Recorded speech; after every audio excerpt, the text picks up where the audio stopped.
Reporting in progress. Okay. Aloha, everyone. I'm calling the meeting to order, the Early Learning Board, and want to welcome everyone and welcome. Well, Rochelle. This is Dr. Rochelle Mahoy. This is her last meeting. So she's going to lead the vision and mission. Hi, good afternoon, everyone. The Early Learning Board's vision is to create a sustainable early learning system that partners with families to ensure that every child is healthy, valued, and successful in school and life. The Early Learning Board's mission is to support children's academic and lifelong learning, lifelong well-being, and directing and supporting the EOEL for an effective, coordinated, high-quality early learning system from prenatal to kindergarten entry. Great, mahalo, Rochelle. And she served 4 years, correct? Yes. On the Early Learning Board. Yeah, thank you so much. Okay, so let me do announcements. Again, let's reserve all day Thursday, September 11th for an in-person meeting. So it's going to be about the early childhood state plan in the morning, and then we'll have our board meeting in the afternoon. And all board members, you should have received a reminder from the State Ethics Commission to submit your annual financial disclosure by June 2nd. We're tracking that, so we'll send I'll be sending a reminder tomorrow if you haven't done it yet. And I just wanted to let the board know that I've been invited to some events in this month and next month, representing the board. So next week is the state planning meeting. And then June 10th, the Hawaii Teacher Standards Board has their summer summit. And then June 21st is the Early Childhood Educator Excellence in Equity, or ECE3 at UH Manoa College of Education event facilitated by Early Education Leaders Institute of University of Massachusetts, Boston, and Douglas. So I'll attend all of these, travel budget permitting. And actually on June 28th is another second part, the leadership event also held by ECE3, and I've asked Stephanie to attend and represent the board at that event. Okay. So let me start with the roll call. Alana Souza. Aye. Kau'i Burgess. Ew. Hello, Cheryl. Aye. Aye. Thank you. Soma Gandhi. Aye. Lindsay Hickok. Aye. Joni Onishi. Aye. Okay, hi, Joni. And Stephanie Shipton. Aye. So that's our voting members. And ex officio members, Dana Luca Hi, here. and Rochelle is here. And if Phil Bossert can't make it, and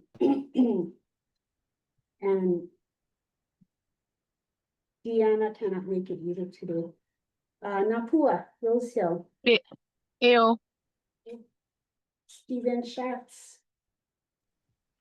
Here. Good, thank you. And Matt Shim. Here. Hello. Okay. Okay. So next is the minutes. Mahalo to Tara. Any corrections, edits to the minutes for April 10th? Chair, this is Kau'i Burgess. Just one minor edit, super minor. Just that my name is twice on the attendees list. That's not very substantial, but that's the only edit I could see. Oh, thank you. Any others?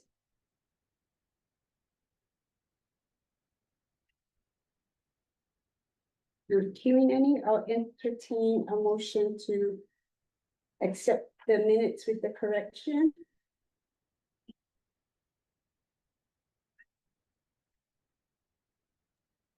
This is Joni. I move to accept. Okay, Mahalo, can I have a second? I shall second. This is Kau'i Burgess. Mahalo.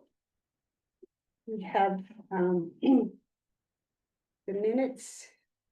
We have one more chance for any other edits before we vote.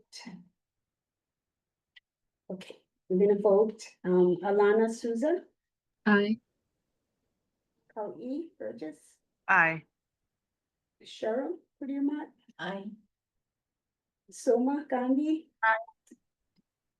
Lindsay Hika. Joni Onishi Aye. and Stephanie Shipton. Aye. Okay, cool. Any comments from the public on the minutes? Nothing in the chat, yeah. No. Okay, we'll go on. Okay, so I'm gonna turn it over to Jennifer. Jen Chow, let me stop sharing. Okay, stop sharing. Did I stop sharing? Not yet.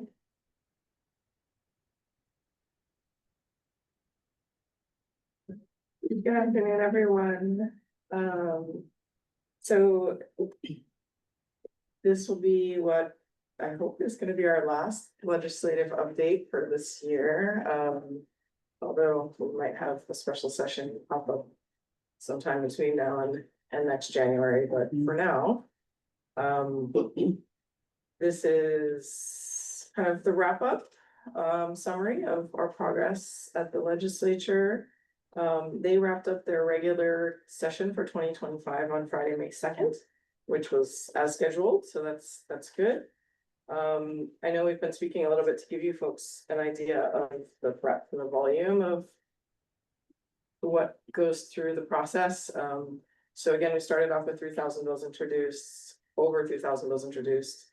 Around 770 met the first crossover deadline. We then narrowed it down to around 475 for the second crossover deadline, and eventually the final result was 322 passed the legislature. So EOEL had a very busy session. We when the bills were first introduced, we identified around 139 bills that were introduced that had some sort of connection to early learning to the system. And then of these, we flagged 74 bills to monitor. We were actively tracking the remaining 65 bills and submitted 49 pieces of written testimony on 35 different bills and attended around 30 hearings over the 4-month period. So on the slide, you can see the outcomes of our highest priority bills. The highlights were securing the funding and positions to add another 50 EOEL pre-K classrooms over the next 2 years. I also expanding eligibility for the preschool door subsidy, which will allow both more families to participate and then also removing some barriers for providers to participate as well through the removal of accreditation. And then, of course, we were successful, thankfully, in making the changes to the composition of this board to ensure that we can comply with the federal Head Start Act.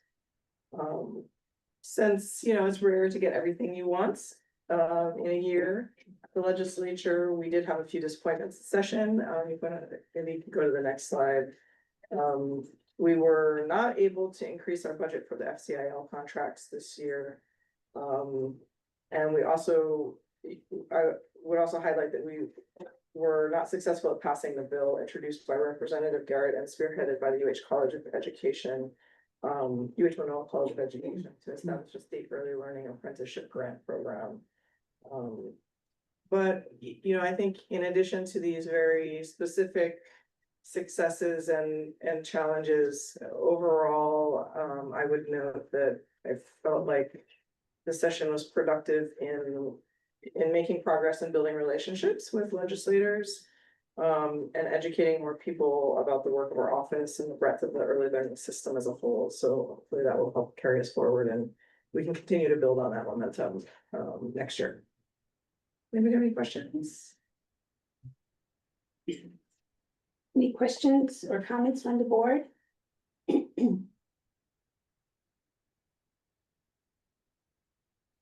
Okay, I'll ask for questions and comments from the public.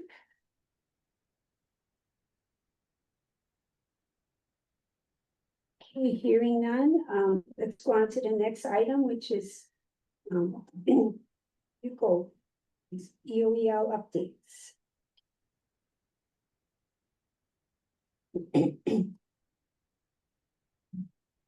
Somebody had mentioned they couldn't see the slides when Jen was speaking, and I just wanted to ask, can everybody see this now? Yes, Yes. thank you. Okay, sure, thank you. So this was the first slide that Jen was speaking to. About the pre-K expansion, the early learning board composition and preschool open doors.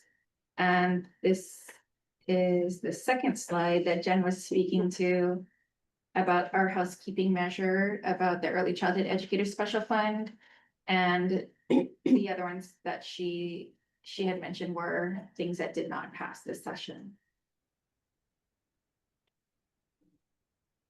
So thank you so much again. These are the same beginning slides of what we're responsible to report on related to the roadmap for the early learning board.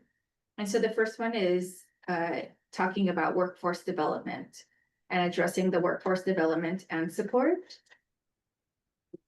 So there are two parts here. One is action item. So this is regarding action item number 4 and action item number 1.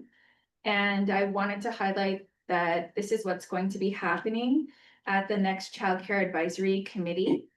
If you can look at new business, item number B, building a continuous quality improvement system based on professional standards and competencies and revisiting the framework for early care and education. And so at this meeting on May 13th at 9:00 a.m., it's going to be a virtual meeting.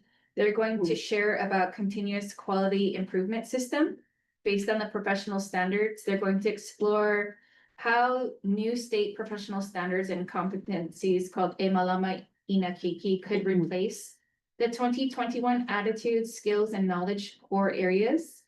2001.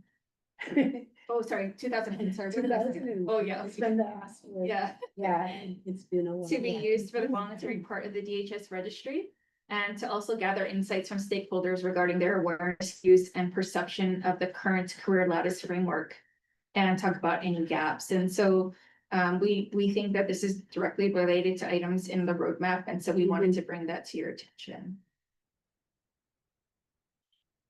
The second thing is we wanted to thank Jen and Ian for attending the Career Expo. So we all had the opportunity to join the DOE at their booth at the recent Career Expo at Blaisdell. And it was a really great opportunity to meet job seekers, share about different kinds of careers in early education, and to answer any questions that they might have. So does anybody have any questions about that portion?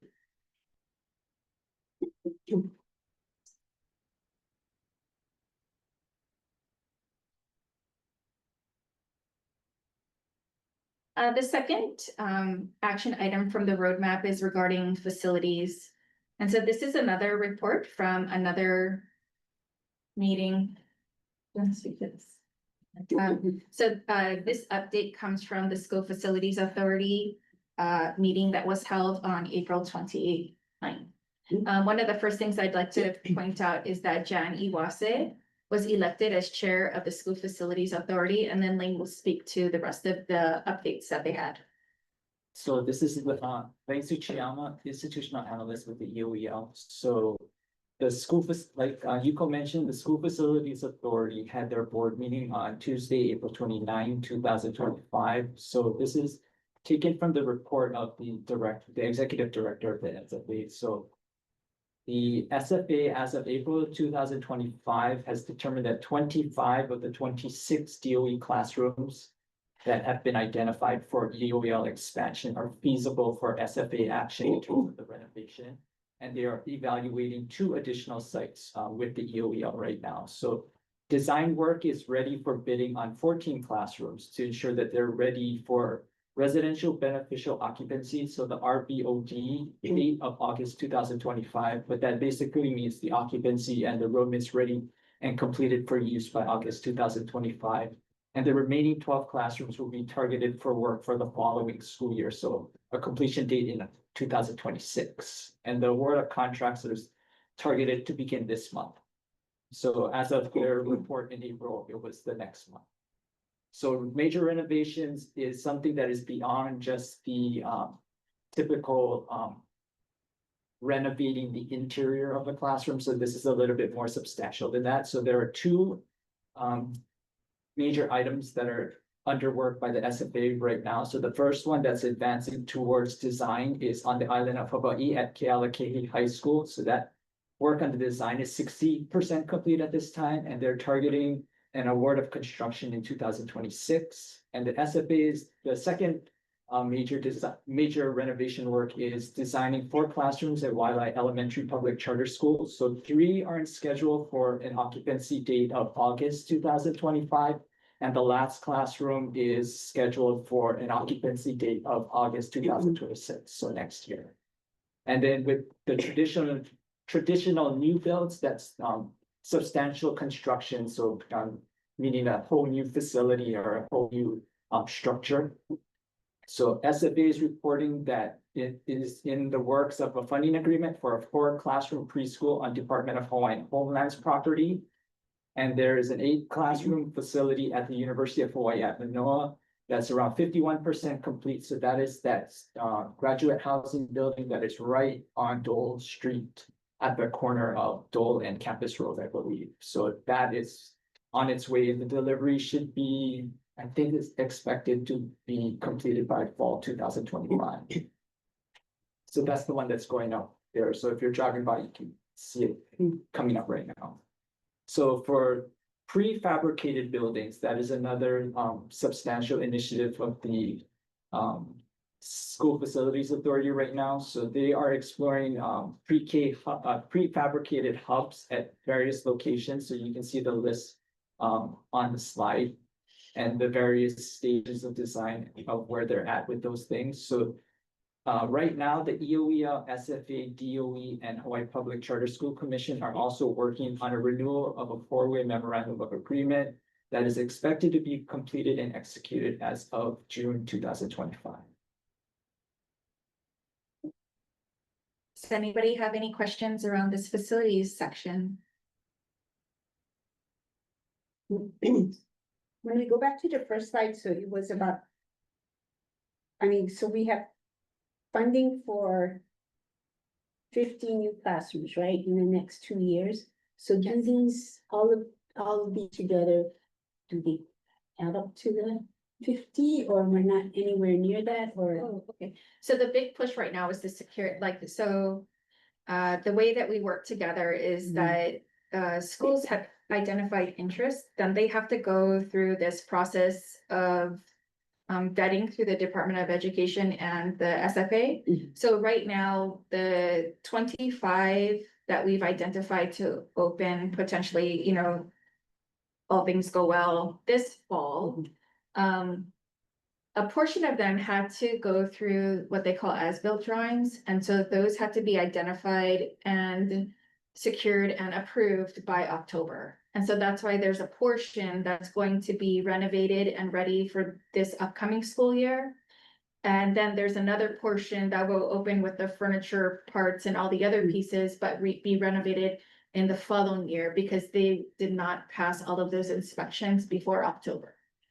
Yeah, so we can still open 25. So prior to SFA, EOEL opened rooms without any renovations, but we've been really fortunate to be able to design nice spaces for our children and their families and communities. But right now with there's some new pieces that have been added in. They had to have those sites to a certain point by October to have them ready to be renovated this summer. And so those are the pieces that we're working out when Lane mentioned that we're working on a new MOA. The original MOA included renovations only, but since that time, now there's a little bit of overlap. So there's actually 6 different situations that are happening with facilities right now. You've got renos on DOE campuses. You've got with EOEL, you've got potential new builds on DOE campuses with EOEL. You have renos for charter schools, new builds for charter schools on DOE property. And then there's also new builds on other kinds of properties for city and county or charters. And then you also have new builds potentially on other kinds of properties where EOEL could potentially contract. So With contract with the community program. yeah, so that's where there's kind of a lot happening, and I think that that's why we couldn't quite get to that 25. Okay, thank you. No, it's a lot. Thank you for explaining a little bit of what you guys are dealing with. I know it's complicated, so thank you. Yeah. Any other questions or comments from the board? I just have a quick question. Sorry, I lost my voice. Just wondering, I mean, of course, I've been born and raised on Oahu. I presume a lot of the need is on the west side. Is there prioritization? I mean, I see some schools here listed for the west side, but, you know what I mean? Is there more Absolutely. west side expansion? Yeah. So, so there's I'll stop this so that people can see the camera. Yeah, so thank you for asking that. So when we take a look at communities, so let's see, let's talk about on DOE campuses. Okay. So when you look on DOE campuses, we have to also look at site utilization and then also other things that come into play like traffic studies. And so those are some reasons why some sites are excluded. So that's one thing, because either they don't have land to actually place a new build, or they do not have open classrooms, or something about. Sorry, so you're saying that even if the greater need could be on the west side, Mhm. you're saying that if it cannot be built for what have you reason, traffic studies and whatnot, it will not be built on the west side as well? So I'm not saying on west, so this is on DOE campuses. Okay, sorry. Yeah, so that's on general. DOE campuses, but then if you want to look off of DOE campuses, then Got they it. can go there. But actually on the west side, when we're looking at some of our data, Yeah. they're starting to get actually really good coverage on the Okay, on the okay. coast. And so we are looking at percentages. So we have one analysis that looks at kindergarten enrollment, and then also pre-K seats that exist on a campus, and then what is the difference of that by complex. And then we also have the greater census data point that shows where are the 3s and 4s, where are the jobs, and we can actually count up. The data is pulled in from Patch. It does not include family childcare though, so I want to put that out there. But if you look on the LG's, the Lieutenant Governor's Ready KK site, you can see the census data of the 3s and 4s. So this is only 3s and 4s, right? So the 3s and 4s in that area, the amount of jobs, and then you can actually tally the difference between the number of children there and the number of seats that are available by community. So there are those kinds of data pieces in addition to like wait list kinds of things that we're trying to gather. So I wouldn't say no, but I will say that, for example, like if you look in the EVA area, their schools are super saturated. So Yeah. they do not have like vacant classrooms to renovate for pre-K. And so that's where, if you can see, City and County was looking at something, charter schools are have something coming up in that area. There can always be something else Got that it. comes That's why we there. have our whole team here. Yeah. Yes, Yeah, okay. absolutely. But it doesn't mean no. It just Got means it.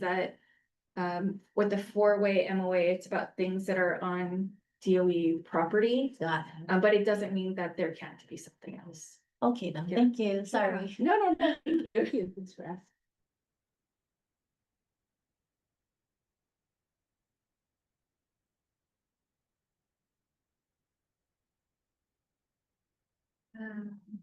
So the next part is funding for the early care and education mixed delivery system. And for this, we're going to talk about the expansion of pre-K only charters that came from their most recent meeting. So The Hawaii Public Charter School Commission, just for a recap, had approved a pre-kindergarten only charter application process and accepting applications beginning last year. So this is the second time that they run a cycle. So on November 14, 2024, the Public Charter School Commission approved a pre-kindergarten only application process for 2024, 2025. And for that application process for 2024 to 2025, there were two submissions and the due date was January 20, 2025.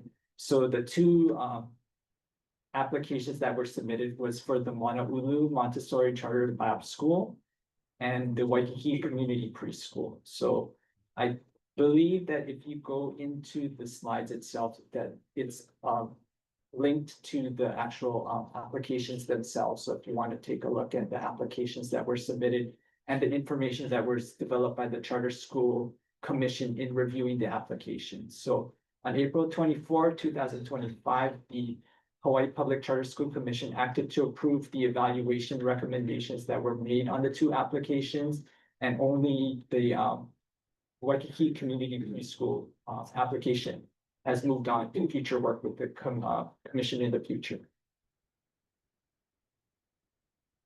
So this is the this is the screenshot of the proposal or the recommendation report from the Charter School Commission for the Mauna Montessori Charter School, and this is for the Waikiki Community Preschool. So the Waikiki Community Preschool is, I believe that's the Waikiki Community Center that's located right on the Alawai. And the Mauna Montessori was connected to Chaminade University. So these are proposed charter preschools. So they filled out and completed the application process with the commission. The commission took the applications and the information that they developed through their application review process. And they convened a group to review it, a set of reviewers. So the set of reviewers, and you can see who the evaluation team are on the cover page. They reviewed the application itself and made a recommendation. So they're looking at 4 main categories of items, and that they rank them as meets or does not meet. And then they put a complete recommendation, and then the commission voted on those recommendations from the evaluation committee, and they decided to adopt the recommendations of their evaluation committee. So the Waikiki Community Preschool is the one that's moving for further work, but that doesn't mean that you can't come and, take the feedback and resubmit in the next cycle. It's just for this particular cycle, this was the determination made by the commission at this time. So also in 2024, the Charter School Commission had approved the Parkway Villages preschool that is going to be operated by parents and children together. So that was what Yuko was mentioning about the west side. So this one is located in Parkway Villages. So throughout 2024 to 2025, PACT worked to complete the pre-opening charter school requirements. So if you're interested, there's I think it's 37 different items, such as, conflict of interest policies, and those types of required documents that the commission has placed as a condition for opening any charter school, but in this particular case, pre-K only charter. So they worked through those items. So on February 13, 2025, the commission voted to approve offering PACT a charter contract for the Parkway Villages preschool with that term to end on June 30, 2029. And as part of the charter school contracting process, PACT agreed to resolve its subleasing arrangement with its property owner by July 31, 2025. So PACT is now allowed to operate the Parkway Villages preschool, currently provided that it does complete the property leasing issue with the landowner by the required date, which is July 31, 2025. And just so that you are all aware that as authorized by the commission, the Parkway Villages preschool fully enrolled will have 4 classrooms that will serve up to 80 students.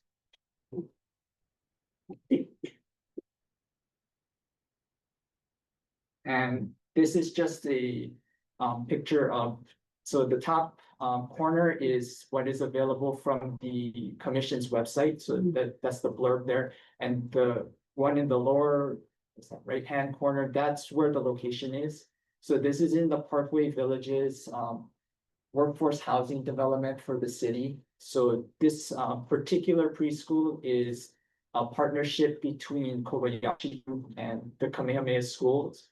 So they are the main landlord tenant, and they sublease it to parents and children together to operate the preschool. And you can't see it on this particular slide, but that school that's right there, right in the middle, that's Ho'okele Elementary School. So it's diagonal, and I believe right across the street. I think that's Kapolei High School. So that's just to give you an orientation of where it is relative to everything else. The other part about expanding access is that we got to attend a backpack opportunity with the LG at Nokalani Elementary School.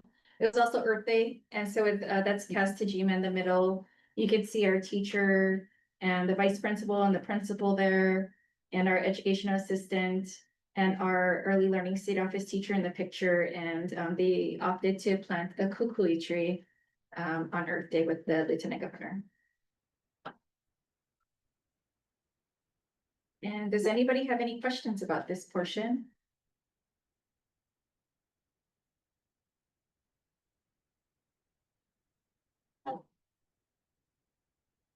Thank you. Sure. Get to the facts.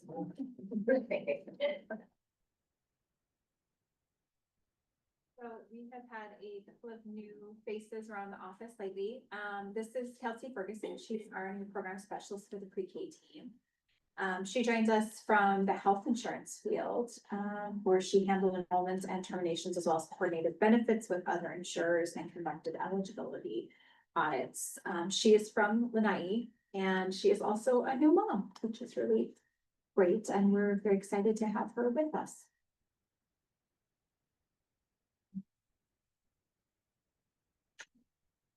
And now Heather and Allison will give us updates on the state plan. So we've been working with WestEd on the Hawaii Early Childhood State Plan update to define and structure what the process will look like. WestEd shared this slide with us, and we really appreciated it. We thought that it illustrated our approach to the process. The idea that we're kind of like a symphony, and so it's more of a collaborative effort for shared purpose. Next, I'm just going to run through the general outline of the plan month by month.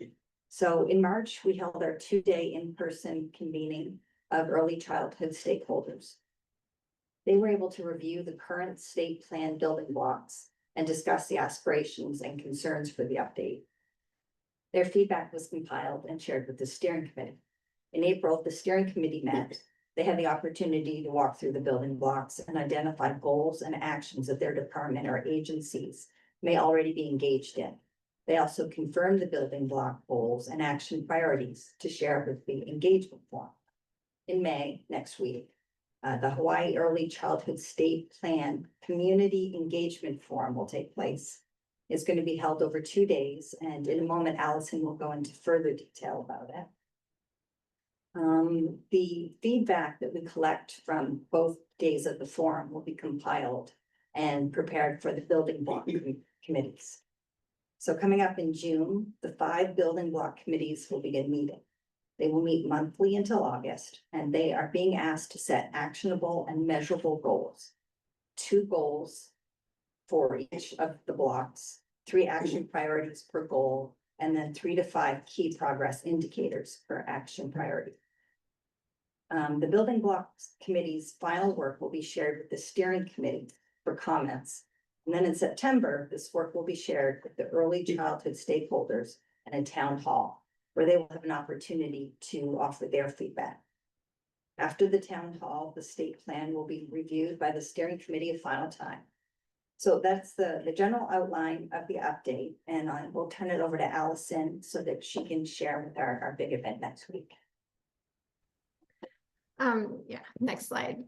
So we're kind of at that purple block in the middle, the Community Engagement Forum. So as Heather mentioned, and as many of you likely already know, we are holding the Community Engagement Forum on Thursday and Friday next week, May 15th and 16th.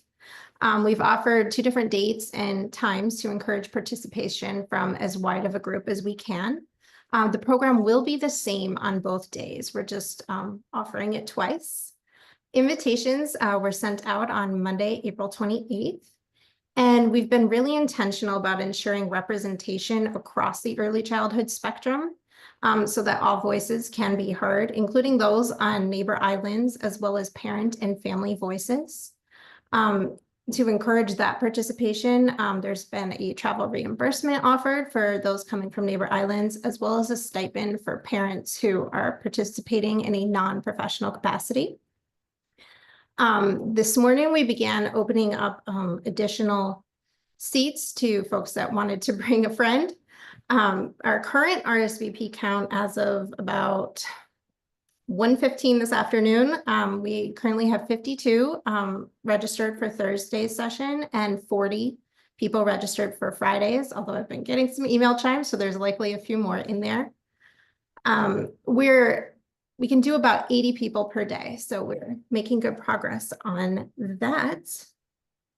And yeah, that's about all I have. That's the email there. If you haven't RSVP'd, we hope you will. Thank you, Allison, and thank you, Heather. I appreciate it. Does anybody have any questions about the state plan portion? I have to let my voting board members know that we can have only up to 4 voting board, because you're saying that there's some spaces. We can have only up to 4 voting members per day, so as not to violate sunshine law. So if you are interested in attending one of those days and there's space, I guess you talk to Heather. Yes, we can email. Yeah. But let me know because I gotta track. I have to track. We can track too. No, we can go, track. no, you can't go on it. So yeah, I just need to let my voting board members know about that. Thank you. And it is a 5-year plan. Right? Yes. Thank you. Thank you. And nice to see you, Allison. Sorry, Hopefully there's a hand raised. this is Stephanie. I had a question. And you may have said this and I may have missed it, so sorry if I missed it, but what opportunities are there for neighbor island community members and families to attend aside from flying over? I think, especially if we're thinking about parents of young kids, that's not always an option. Flights aren't always available from Molokai and Lanai. So what, if any, steps might we take to make it the most accessible we can for neighbor island families? So thank you for that.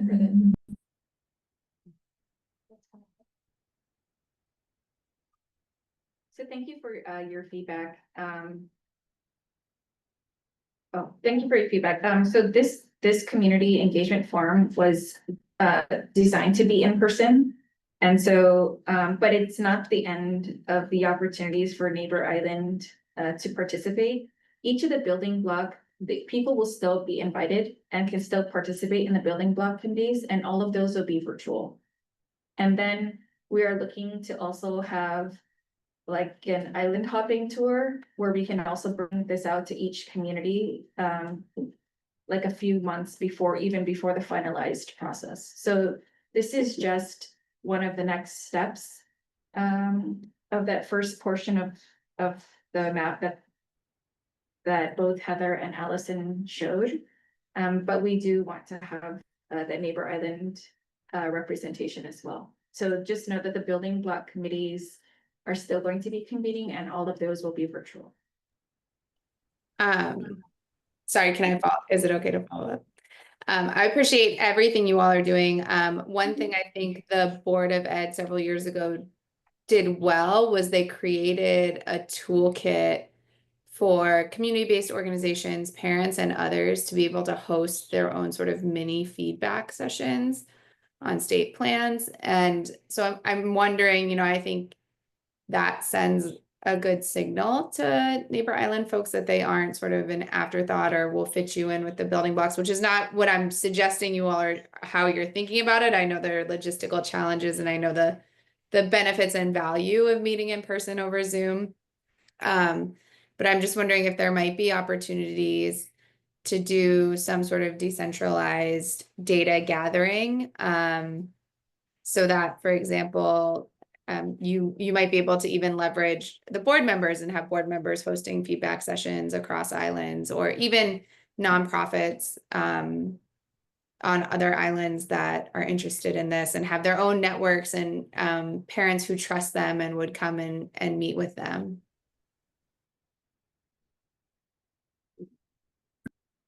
Thank you for the feedback. I appreciate it. I was going to say thank you. You're not the first person to share some of those concerns, but taking notes on the toolkit idea. So thank you.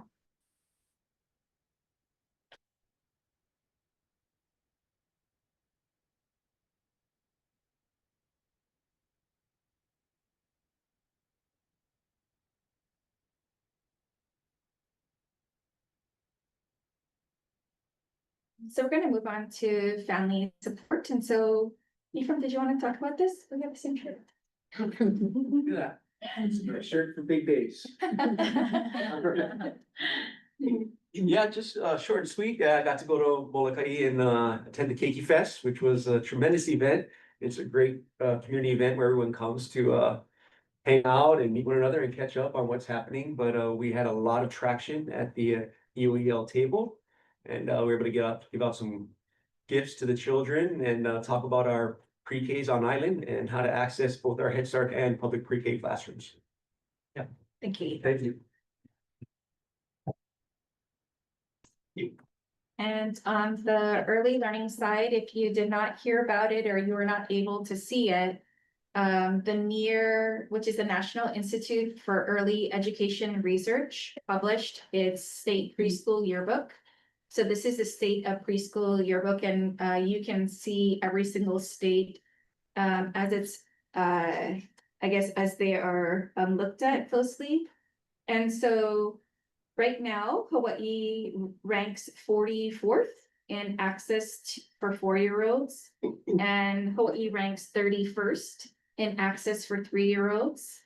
For resource rankings for state spending, we rank an 8, and all reported spending 14. And when it says the total benchmarks met, we have a 10, and I'll explain what the 10 means. So NEAR, through their extensive research, identified 10 quality standards, and they rate all public programs by these quality standards. So the first one is early learning and development standards. Does the state have standards? The second one is, does the state have any curriculum supports? Does the state identify the teacher's degree? Does the state offer teacher specialized training? Is there any requirement for an assistant teacher degree or equivalent? What does the staff professional development look like?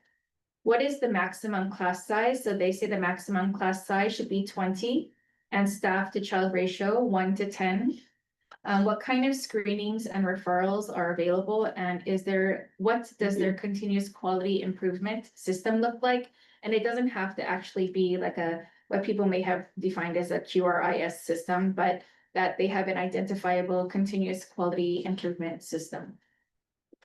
And these are public preschools, so in Hawaii, this means the EOEL classrooms, correct? And charter schools. And charter school classrooms. Yes. Thank you. So this is for EOEL charter schools and EOEL and charter schools, 2 of the public options. So we also know that there are other public options like early childhood special education through the Department of Education, migrant education preschool through the Department of Education. And although you could utilize Title I funds to open up public pre-K, that's not currently being utilized at this time. So here are where we lie at this moment. You can see at this time, so this is a couple, this is not for the current year, is the 24 year, which is looking back a couple years. So you can see that ELBL's 4 to 10 and the charters are also a 10 here. You can still see ELBL and the charter schools are those green slivers. The blue at the top are the Head Starts. The oranges are the SPED, and the big beige is either in community-based or nothing. So because they're only looking at the slivers of the ELBL public pre-K and the public school pre-K. And so you can see what percentage of the population we are serving. We are both serving for 3-year-olds and for 4-year-olds as well. No. So this was one thing that they mentioned in their report was that preschool spending reached another all-time high, but the fiscal uncertainty might reverse this trend. I just also want to check, is Mikako on? Mikako, are you on? Yes, I'm Is she- on. Hi, Mikako, how Hi. about you take it from here and then you can talk about from here on. Oh, okay, great. Yes, so thank you. Yeah. So adding to what Yuko was explaining this trend over here, it seems like according to a report that the Great Recession in 2008 kind of slowed down the investment for a while over a decade. I mean, still increasing, but it seems like it affected the spending, the funding, and then it also warns, like just Yuko said, the uncertainty that what we have right now may affect this growth that we have. And next slide, please. So this is on the progress needed to provide quality preschool in more states. As you see, Hawaii is in dark green, which means we're doing good. We hit all 10 benchmarks and we're doing well. And then you can see the range from white. Some state doesn't have a program at all, and some it ranges from red to green. So we're doing good. Next slide, please. This one is on how the states are serving 4-year-olds. Again, you can see, so over here, Hawaii is in red. That means that only less than 10% of our 4-year-olds are served by state-funded preschool. That doesn't mean the overall is not, it's just, this is only on state-funded preschool. And then you can see there's a variation among all the states here. Okay, the next one is on the 3-year-old. So we're, so as you can see, like most states are in this like red to orange area, and they're serving less 3-year-olds than 4-year-olds. Next slide, please. Okay, so I think just to sum it up, I think we're doing well quality-wise, but I think we have to do better in more improving access. Thank you. Thank you, Mikako. Does anybody have any questions about our near report?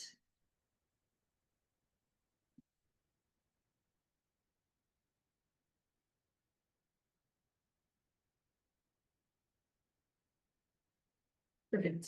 And that's the end of our. Okay. Oh, wow, we actually have to make. We are gonna take a 10-minute break. I was gonna make it shorter, but we have 10 minutes, so we'll come back at 2:30. Thank you. Sorry. Yeah. Sorry. Okay, we still have quite a bit on our agenda, so I want to thank board member Nahua Rosehill from Kamehameha Schools. She is going to share a presentation with us on all the initiatives, and Kamehameha has been supporting early learning for a very long time in our state, so thank you. Okay, I have to stop sharing.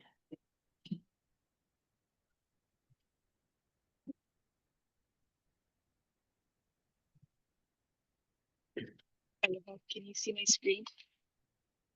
I can see it up there, but I'm not seeing it on my, are you guys I can seeing see it? it. Oh, okay, it's just me, it's okay. Okay, perfect. So I'll begin. Hello, Kako, Oval Ihono, Napua Rose Hill, representing Kamehameha Schools this afternoon. And before we officially get started, I just want to take a moment to acknowledge our VE KLE Bernice Poetry Bishop. If it was not for her strategic vision and unwavering commitment to her lahui, we would not be where we are today. It is because of her legacy that we get to continue to serve with purpose and intention.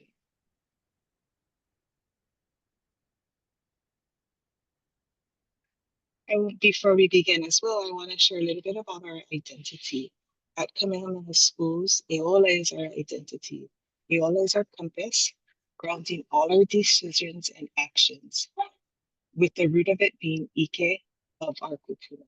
It's rooted in Ike kupuna, aloha aina, and kupono. It ensures that every decision we make reflects both who we are and who we are becoming through daily practice of malama, kuleana, alakai lave lave, and kulia. We bring this vision to life with purpose and integrity. So at Kamehameha Schools, we have an initiative of reaching beyond our tri-campus, beyond our 3 campuses.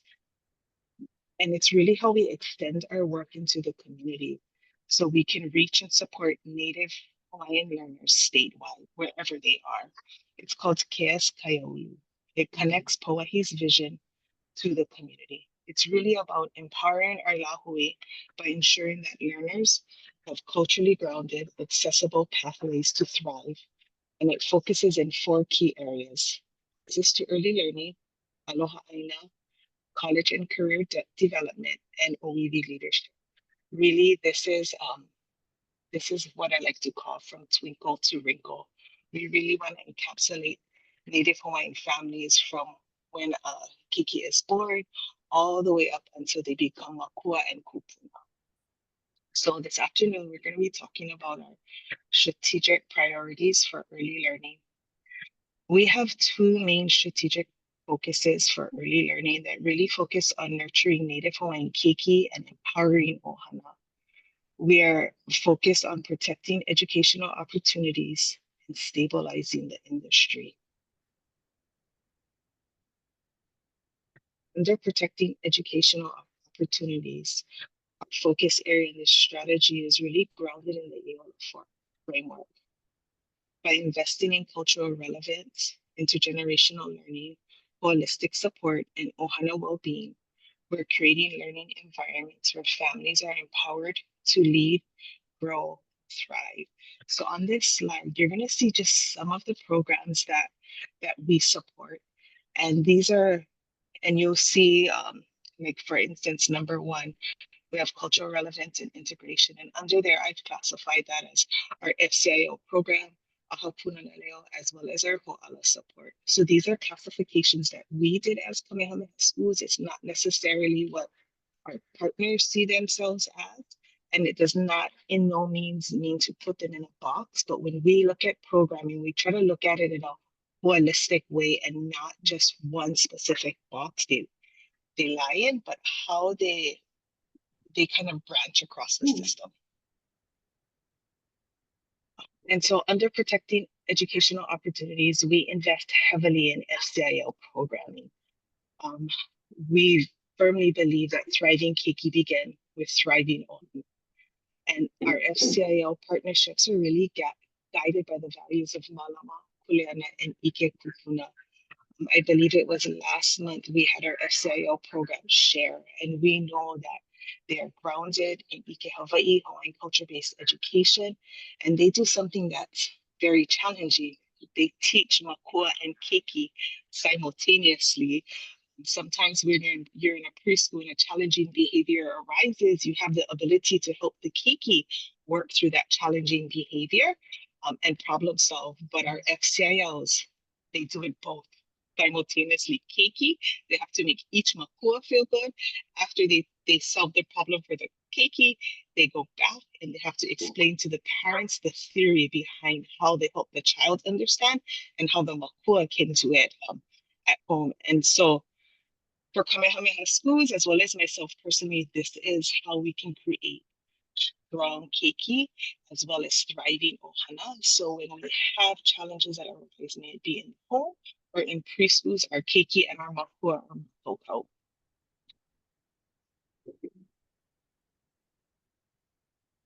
In addition to protecting educational opportunities and working with our FCILs, we also really focus on accessing resources. We have all these wonderful resources from early learning subsidies to Hawaiian medium education. And so we really invest in helping ohana learn how to navigate the system and identify what type of early learning opportunity is best for my ohana. And so we support programs such as Ho'ala for supporting navigating the system, early intervention services, as well as kindergarten readiness and Hawaiian medium education. While we're protecting the educational opportunities, providing ohana and keiki the experience to engage in early learning experiences, we are highly focused on the overall industry and how do we stabilize it? How do we protect our educational opportunities, but focus on developing the systems around there? Right now, some would say that our early learning system is unstable. And so what we're really looking at is how do we stabilize it? And so we have 3 focus areas in this priority: workforce development, accreditation, and seed funding EOEL public charter pre-K classrooms. Again, to get access to affordable early learning education, we need the kumu, we need schools that are highly qualified, as well as we need seats for our ohana to access.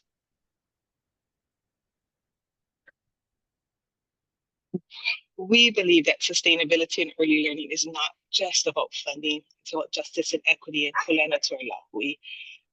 We try to center our work, ike kupuna, kupuna, and kulia, as we attempt to dismantle the socioeconomic barriers and build systems that offer every Native Hawaiian child access to high quality education.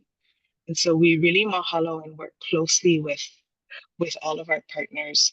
It's with partnerships with EOEL, Public Charter Pre-K, Haya, Shamanad, Patch, that we collectively work together to try to advance the systems to reduce the disparities by increasing access or pathways to increase access to early learning.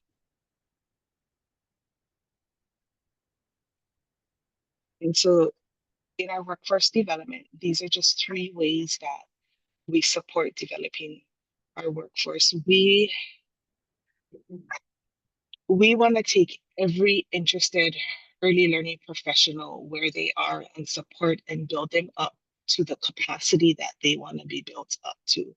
We invested heavily in CDA credentialing, supporting students to get their AA or AS, as well as BS and BA support. We really want to take this multi-pronged approach so we can identify who those passionate early learning professionals are or will be and support them on their way up.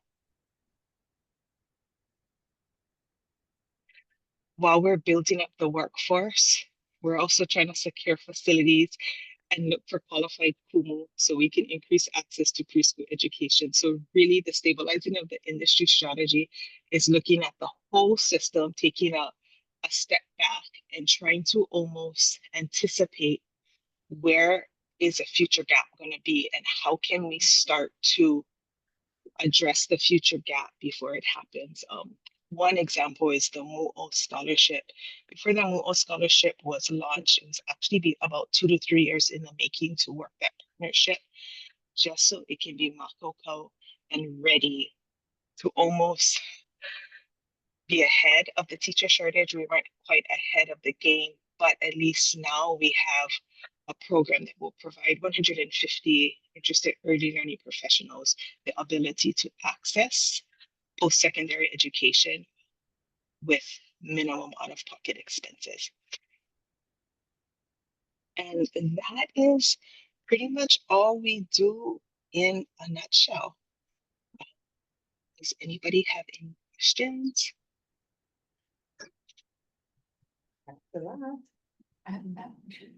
Napua, I'm sorry, I didn't know if you had said a number about the number of people that either applied or have come through your MUO scholarship. I don't know if you said a number, but did you? And then if you did, could you read?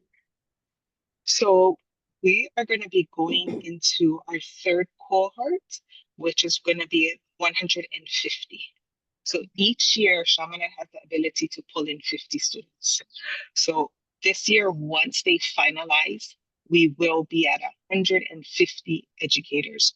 Priority is given to educators who want to enter the ECE field. If there are not enough applicants, then it goes to elementary education as well as secondary. But Chaminade has been amazing and really prioritizing our early learning, people who are interested in becoming early learning cool. And that's a statewide program? Statewide asynchronous program. MUO is the scholarship that provides you access into Chaminade's teacher education program.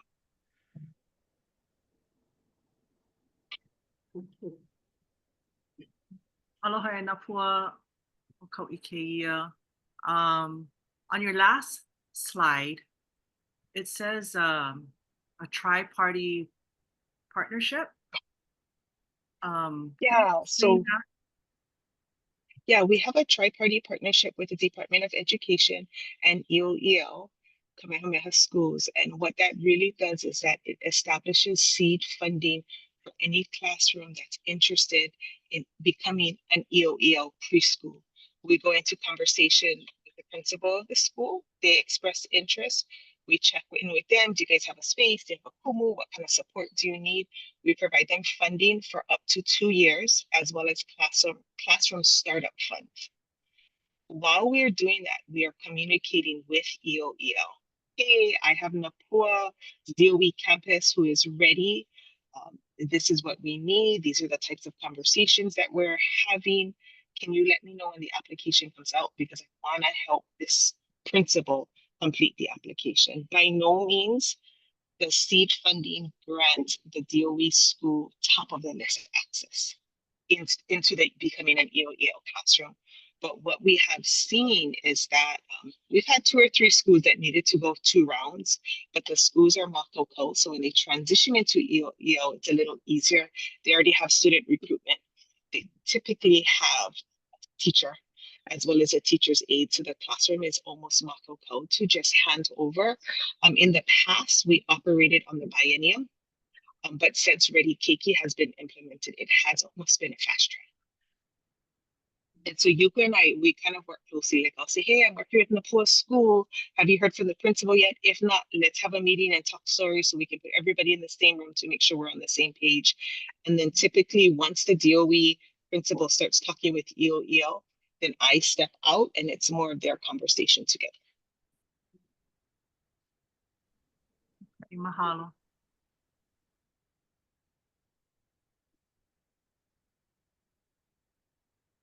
Any other questions or comments from the board? Any comments or questions from the public?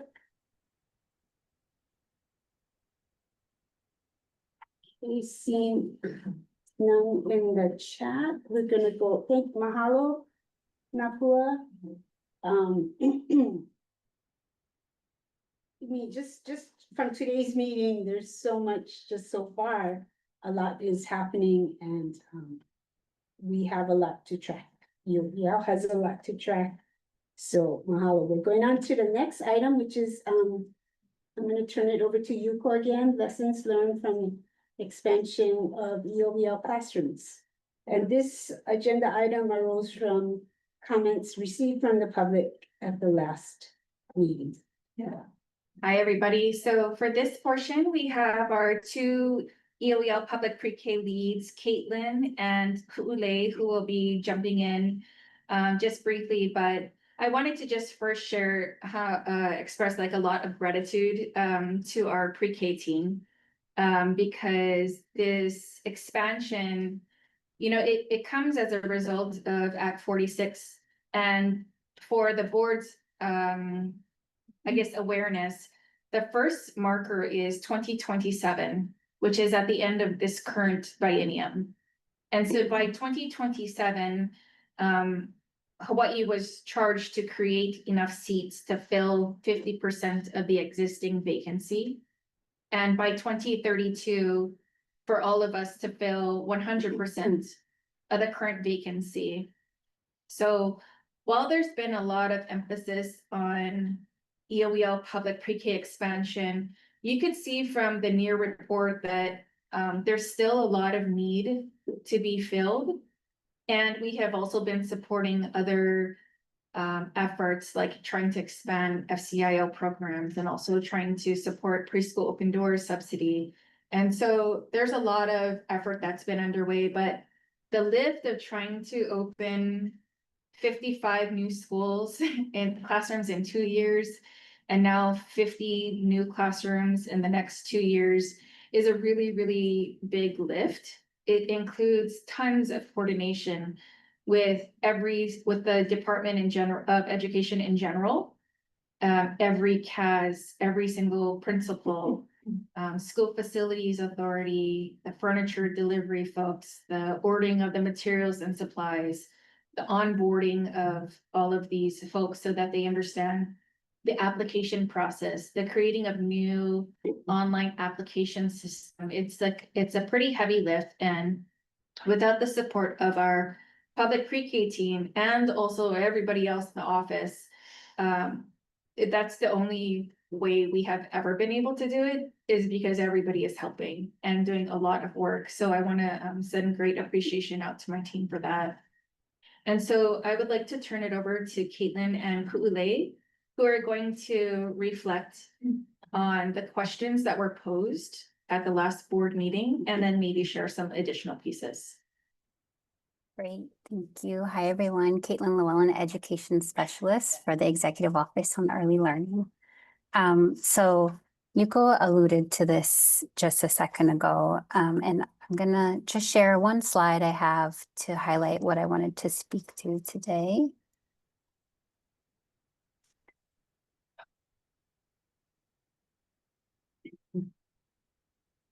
Sorry, give me 1 second.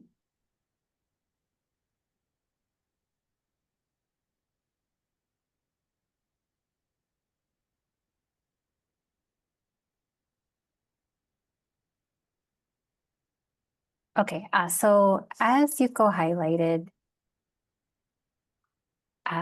rapid expansion is occurring, as we know, which is both exciting and presents a series of challenges for us to navigate. But I wanted to start with just highlighting that shift that happened from school year 22-23, where we were serving 463 children, to now, as of April, for school year 24-25, we've received 3,464 applications and are serving almost 1,500 children.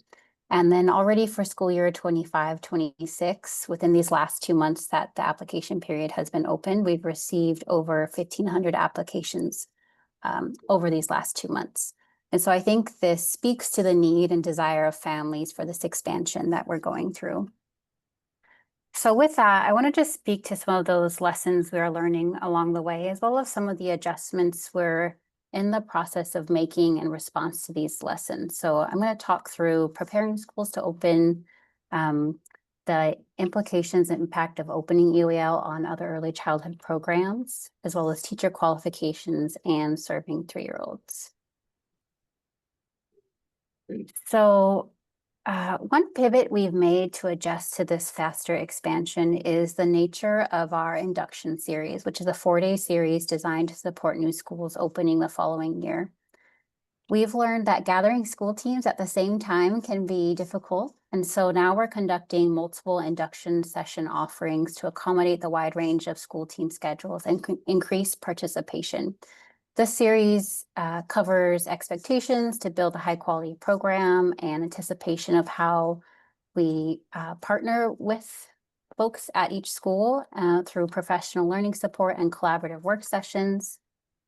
It covers clarity about the negotiables and non-negotiables with respect to health and safety, educational goals and pedagogy, formative assessment, family engagement, and professional learning support and engagement, as well as awareness of some of those more logistic pieces needed for operations, information needed to administer the program within each school. So this includes things like procedures related to funding, staffing, application enrollment processes, and purchasing of equipment and materials. We are realizing that to better understand the nuances of EOEL, it's really important to provide a little bit more individualized support to different members of school teams. So this year, we're planning to host training specific to understanding our online application system, as well as Department of Education enrollment processes for school office clerks or other personnel designated at schools to process applications. We're also going to host a training specific to spending for SASAs who are responsible for managing funds that we spend each year. And it is our hope by starting to differentiate and individualize this type of support proactively that there will be fewer questions and misunderstandings throughout the year regarding some of these more logistic and operational pieces, in addition to how to support high quality programming in general. Next, I wanted to talk about what we're doing in response to concern about potential program supplanting as a result of opening new EOEL classrooms. So what we've done is added a question to our school year 25-26 application, asking families whether their child is currently attending other early childhood programs, and if so, which ones. So we'll have better data in the future to understand this concern. And then specific to current early childhood programs housed within the Hawaii Department of Education, at the initial point of contact with principals, when we gather interest in adding EOEL to their campus, we always communicate that the intention of EOEL is not to supplant existing early childhood programs. This is also reiterated during our follow-up communications with principals before establishing new classrooms, as well as during our induction series. And we also acknowledge that many enrollment shifts do happen with families within each community that might also impact any early learning program across the Hawaii Department of Education campuses too. Next, I want to talk about teacher qualifications. So our teacher and educational assistant qualifications are statute driven, and in response to rapid expansion, we're working with our workforce specialists, Ian Okamoto, on collaborating with our higher ed partners to increase an awareness of educational pathways available, as well as the early childhood education stipend for teachers interested in teaching for EOEL pre-K. This has included this year virtual information sessions hosted, as well as bringing Ian to our professional learning sessions to communicate directly with teachers and administrators who have specific questions. We've also invited folks from the Office of Talent Management to speak to principals too, who might need help navigating the hiring process and better understanding the DOE processes for personnel. And then for teachers who are holding a permit that teach in our program, they are included in our ongoing coaching, mentoring, and professional learning support. So each of them are paired with a state office teacher. They attend our 10 professional learning sessions throughout the year. They receive 2 classroom observations through our class assessment, and they may be using our early childhood educator stipend program.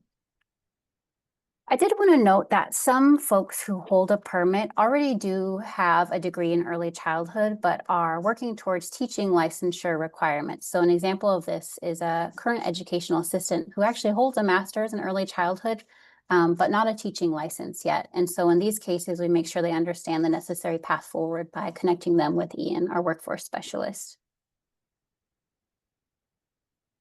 Lastly, I wanted to speak to the concern in supporting and serving 3-year-olds. So we know that the Hawaii Department of Education has always served 3-year-olds from the day they turn 3 for special education services. And charter schools started serving children who were 3 years old 2 years prior to kindergarten for over 3 years now. And we also just know across programs that there are many benefits to mixed age classrooms, as well as just the need to serve more 3-year-olds across the state. And so with that, we know that some challenges have come up and have been expressed to us from our schools, principals and teachers. So one of the biggest ones being students not yet fully toilet trained when they enter. So we do know that as part of early childhood education, this includes the full range of supports for young children. And of course, Keiki, who need support learning how to use the bathroom independently, falls within this range of supports needed. This year, we've been working on supporting our teachers and partnering with families on best practices for toilet training for a more comprehensive support plan, both at home and at school. We also provide toilet training supplies to schools. And at the beginning of the year, we collected data on how many children needed toilet training support, which prompted us to then send additional funds for schools with the high volume of these children to be used on an additional person in the room to provide that extra level of support needed.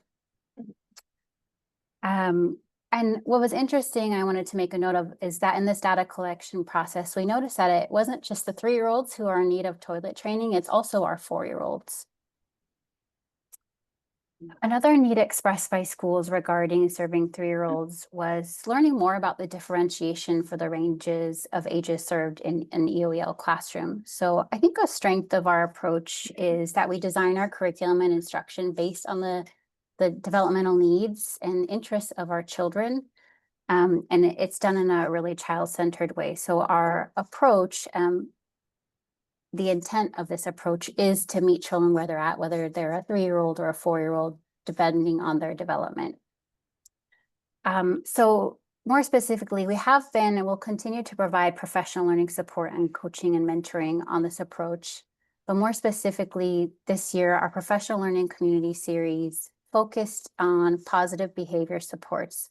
We did hear from folks about this need for classroom management and how do I help a 3-year-old to focus versus a 4-year-old, or how do I help them with these self-regulation needs?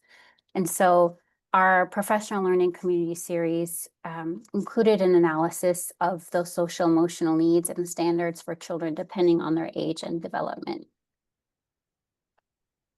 So all of this said, I think Yuko mentioned this before, we are so grateful to have state leadership support and investment in early learning that allows us to expand, and we want to continue building on that momentum. I also want to highlight the administrative support of EOEL that was demonstrated by testimony received by principals in this current legislative session that supported expansion. Given the lessons we've learned so far, while rapid expansion is certainly presenting challenges, I think the successes we've experienced and the new opportunities being afforded to families and children that they might not have had access to before makes these growing pains worth it. So I'm gonna stop my share now. And I wasn't monitoring the chat at all to see if any questions came up.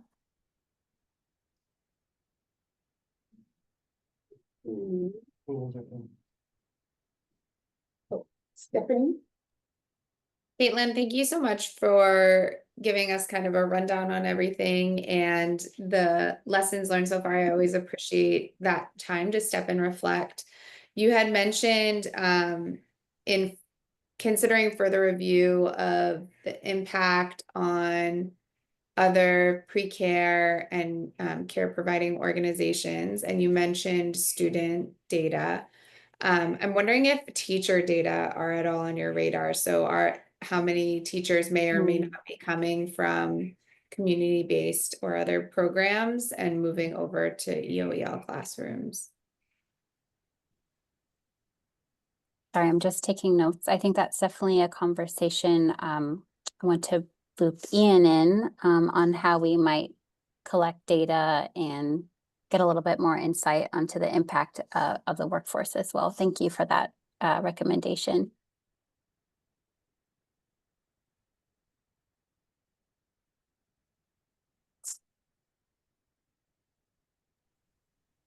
Someone in the comments had in the chat had a comment. You, Lenny? Yes, you can ask your comment, or you can say your comment. Kaiulani. Okay, aloha nui kako o wau ku'iulani naiha with Ahapuna na leo. And mahalo you guys for putting this on the agenda. I know it came up last meeting and I appreciate your folks' effort in addressing the concerns.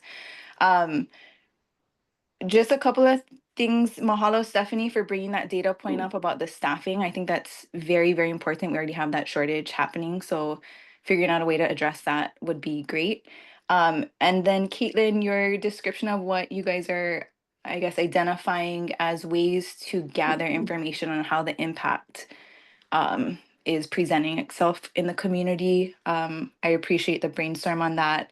From what I heard, it still sounds like it's insufficient data, with the question being, if their child has been in a previous program, being that these are 3 and 4-year-olds, just right off the bat, the majority of 3-year-olds would likely not be in a 3 or 4-year-old childcare program. And that's who we would be supplanting. We're not really looking at the infant toddler area. It's 2 different sectors, or not sectors, but I guess divisions of the sector. The second piece to that is, I guess identifying the timing of when that is happening. If this is happening during the application, that means that the classroom has already been established. I'm not too sure about that. And I think there may be other questions that would get to the impact quicker, maybe in a better way. So just, asking, are they applying to other programs? Maybe a more relevant question. And if they're not eligible for this program, will they be attending another site? Because that's the reality of what it would be. And then there are data sets available through Patch that show the net seats for childcare. I haven't heard that come up in a meeting, but I think that data would be really eye-opening for board members. So I just wanted to suggest that you folks look into that. Mahalo. Thank you. And I was writing your feedback and suggestions down. I really appreciate that. Cheryl has a comment, question. Hello again. Sorry again about my voice. Actually, no, I appreciate your presentation. And actually you answered my question as you were doing your presentation, which was on that very question about whether the keiki attend another school. For those that don't know, I am a preschool director of a preschool Pearl City. I do have 2 keiki that applied to the public preschool. Again, I take no offense. I get it free versus not free, completely understand. So it does make sense to, thank you, ask that question so that you would have a better, data representation of whether this is a part of the existing pool in the community base versus whether these are brand new kids, never been in preschool. Yeah, so very good. Thank you for answering that question. I also wanted to thank you for taking the time to talk about the toilet training. I think it was a few months ago, I think I mentioned about how, Elaine and I, we talked about how you definitely, or at least need at least 2 staff because specifically of the toilet training. You could just to make it, reality of the whole class, you could have 1 keiki who's not toilet trained that could disrupt the whole class. So I just want to make that clear that it's not so much of the percentage, but it could even be 1 keiki. Just to give an idea, for those who are toilet training, just to make sure that the understanding of the process, sometimes we have to take that keiki to the toilet, to the potty every 45 minutes. So you can imagine, you can't leave your class alone. You can't take the whole class to the bathroom every 45 minutes. So what we do, yes, we're thankful we can have 2 staff, an assistant teacher or an aide in the class, but also if staffing is really short, and thankfully we already have lower ratios, then I do have an assistant in my office who can go to those respective classrooms. So just an idea that as long as you're within ratio, you may not necessarily need to budget a whole second position for that classroom. But if there's, say, 1 keiki, 2, or reasonable number that are toilet training, as long as that teacher can communicate to another staff member nearby to just assist at toilet training time, then you can see, right, it doesn't take away the teacher from the classroom. There will be no disruption, but we can take care of that keiki effectively for the potty training. So I hope that makes sense. But yeah, I just want to explain the reality that, Yes, unfortunately, toilet training is, yeah, like really a big step at this time. And can disrupt operations daily, you know, for the classroom. That's just the reality. But also it's just, I don't know whether it's COVID or not, but I think I think I talked about this previously too, that there's just been a lot more developmental delays that we're finding in the Keiki today, more so than ever, toilet training included. So staff support, I will always be a proponent for. And yeah, no, sorry, I talked too much, but just thank you again so much for that spiel about toilet training. Very important. Thank you, sure. Yeah, I have I have a Mr. Toilet story. I have plenty stories. Oh my gosh. Yes, yeah. Toilet training, yeah. But anyway, any other comments or questions from board members? Or the public? Thank you very much, Caitlin. Sure. Terry. Oh, okay, Terry. Mahalo. Yeah, I wasn't sure, Elaine. I thought you said board member. I'm not a board member, so I wasn't sure if I should ask. Public, yeah, you can ask. Public. Okay. First of all, Caitlin, thank you so much. I was the person that asked the question at the last early learning board member meeting, and I really appreciate you responding to those questions that I asked and others want to know. So I feel like having that overview, I appreciate. I know that you folks have worked so hard, you know, to make it work for our keiki and our workforce and our children. And I am really appreciative of as you're addressing or finding challenges, that you're beginning to address them as well. So that really demonstrates this real intentional approach to continuous quality improvement. One of the things that I want to say is that as we look at the development of our mixed delivery system, I want to really encourage, I guess, all of us to really think about how the system that we're trying to support should come across all settings. You know, so it doesn't matter what setting a child is in, where there are in terms of infants, toddlers, preschoolers, and moving on to kindergarten, that if we are truly doing a mixed delivery system, is family choice, and also that the supports in place it's a system. So I would like to just offer that collaboration with and from my seat with higher education, certainly, and I know I've worked with many people, and really working across the different agencies, Kamehameha schools, you know, our community-based programs, our family child care providers, looking at ways we can support each other. And because our workforce really, and my focus is really on our workforce, making sure they're well prepared, well supported, and well compensated. So just want to mahalo the report, want to continue this conversation on a regular basis. I also feel that digging more into some maybe data that could be even surveys. I really wonder about our teachers and our educational assistants.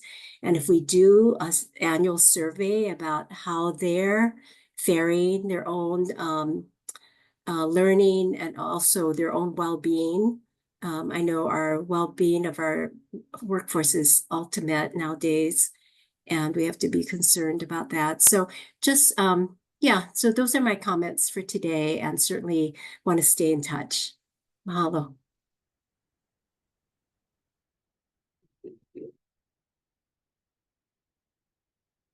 I don't see anything else in chat. So mahalo. Thank you, Caitlin. Thank you.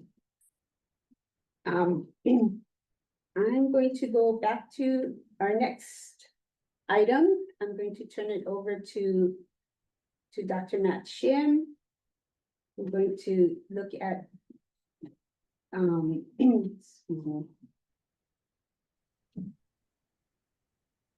a proposed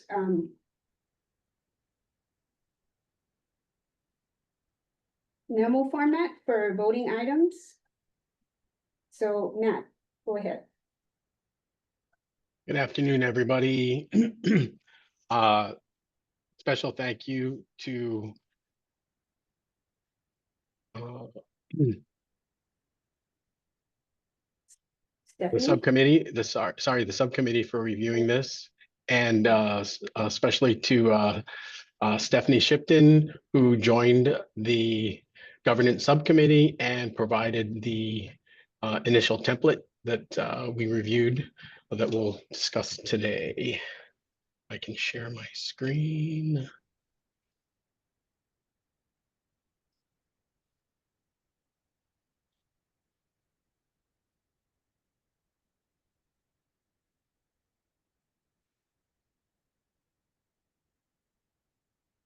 Okay, can everyone see that?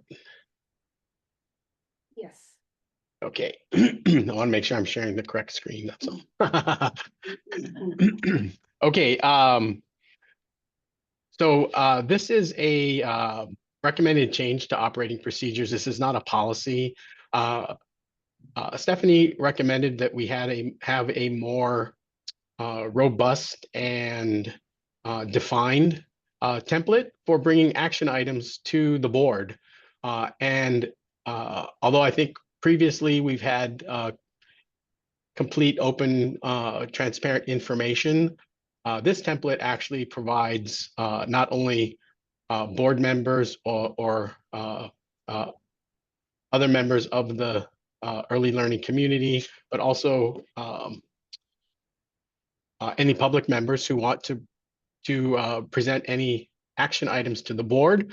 A great way to provide the background information and other items necessary for our board members to make a informed decision for approval or asking for additional information or clarifying information. So the template's fairly straightforward. We just ask for folks to provide an executive summary, 2 paragraphs, who, what, when, and why. What is the recommendation for the board? A recommended effective date. If it's something that includes a compliance date, that full implementation needs to be done by a particular date to include that. And then we have several subsections. Not all of them may be relevant to the action item request, but we try to list out a nice discussion list of potential areas for discussion if needed. There's also a blank template that can be filled in, and we plan on having this available on the EOEL website, available to the public and other board members to use. So that is our very brief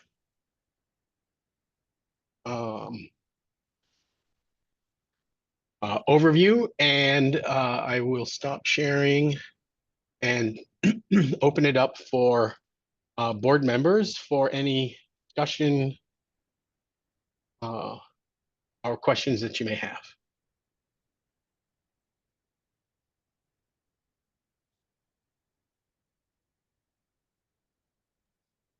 I have a quick clarifying question.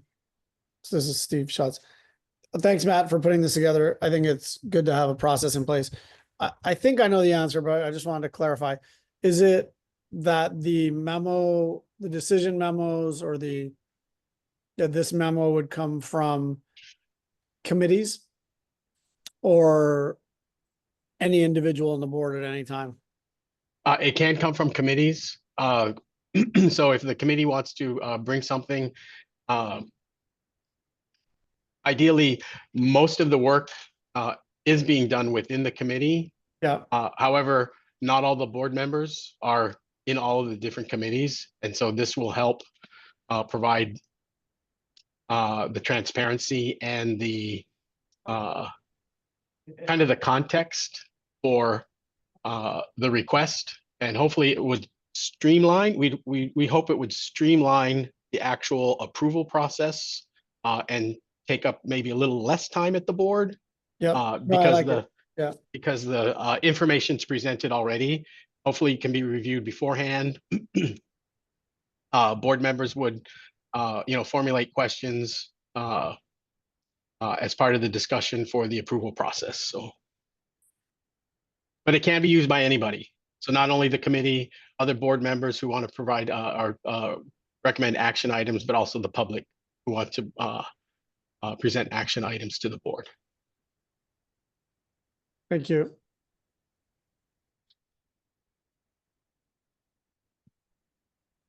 And again, shout out to Stephanie, her time on other boards and her other experience. She's the one who proposed this and created the outline. So thank you. We appreciate that.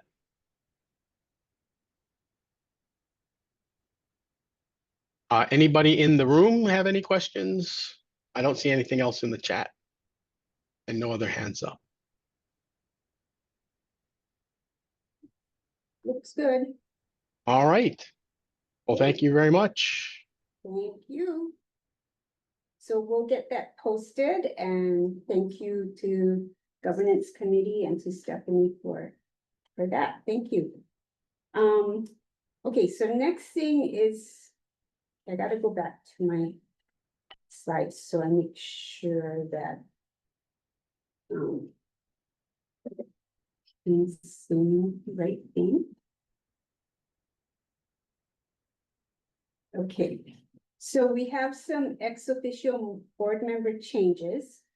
So as I said at the beginning, Dr. Rochelle Mahoy has served for 4 years, and today's her last meeting. And Complex Area Superintendent Disa Hay, how do you pronounce her? She is not on today. Can you tell me how to pronounce her last name?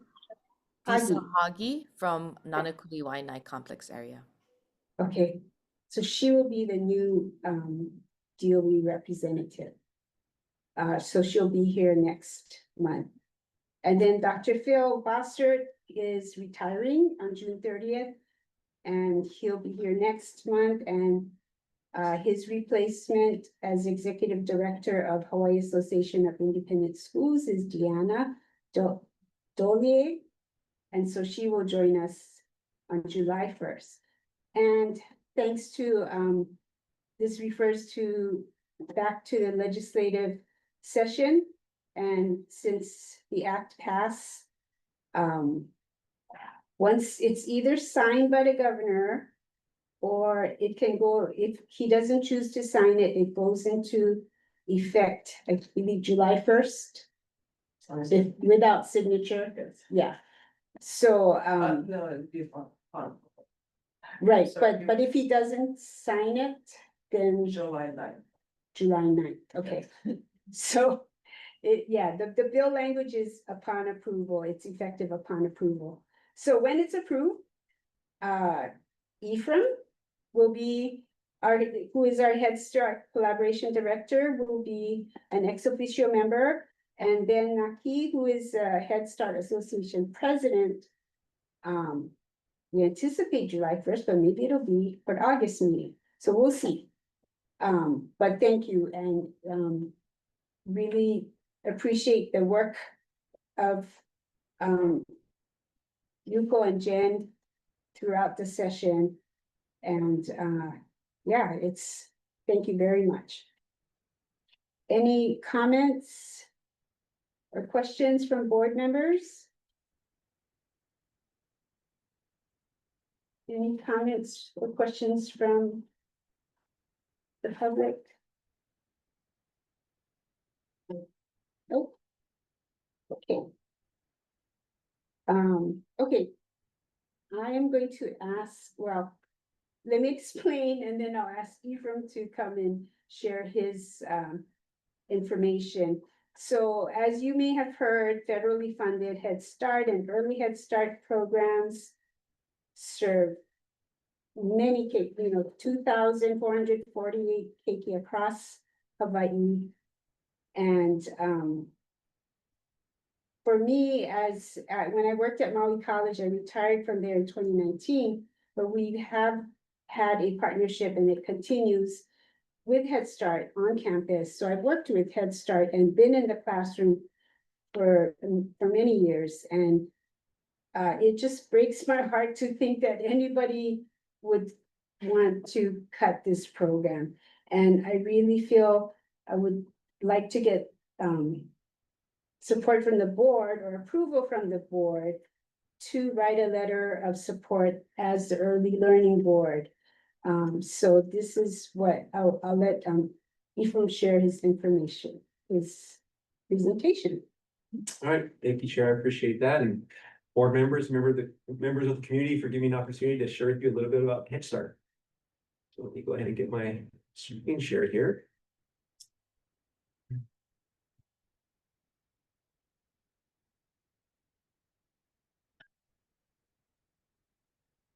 Great. So just a brief history of Head Start for those that might not be familiar. In 1964, President Lyndon B. Johnson declared the war on poverty, and that was the impetus for starting the Head Start program. And the Head Start Act was passed in 1965 to support early childhood education to help alleviate poverty and provide opportunity for those who were economically disenfranchised or disadvantaged. That same year, here in Hawaii, the University of Hawaii launched its first Head Start training program, laying the foundation for local engagement. And by 1968, the university's Head Start Evaluation and Research Center created the first parent program to further support families and equip parents to be the primary teachers in their households. These efforts focused on both urban areas such as Papakolea, Palama, Kalihi, Palolo, and the Sheridan Tract, which is the Pi'ikoi area, as well as rural communities, including Hau'ula, Kahalu'u, Nanakuli, Waimanalo, and Waianae. Currently, we have 6 programs that serve across the island chain today. And as you can see, these are the providers by county.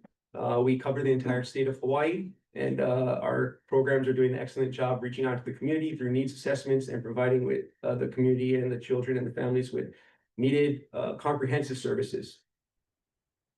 I thought it'd be a good idea to kind of, I guess, let everyone know exactly how Head Start is positioned within the federal government, so you guys can see how that works. Many think Head Start might be part of the Department of Education, but it is actually a part of the Department of Health and Human Services. Head Start sits under the Administration for Children and Families, and that is under the Department of Health and Human Services, led by Secretary Robert Kennedy. And I think it's a good thing to point out is that, you know, Head Start is designated to be a human services program, not just an educational program. And so we are concerned about the wraparound services as well that are provided by our programs to these families, and we want them to continue.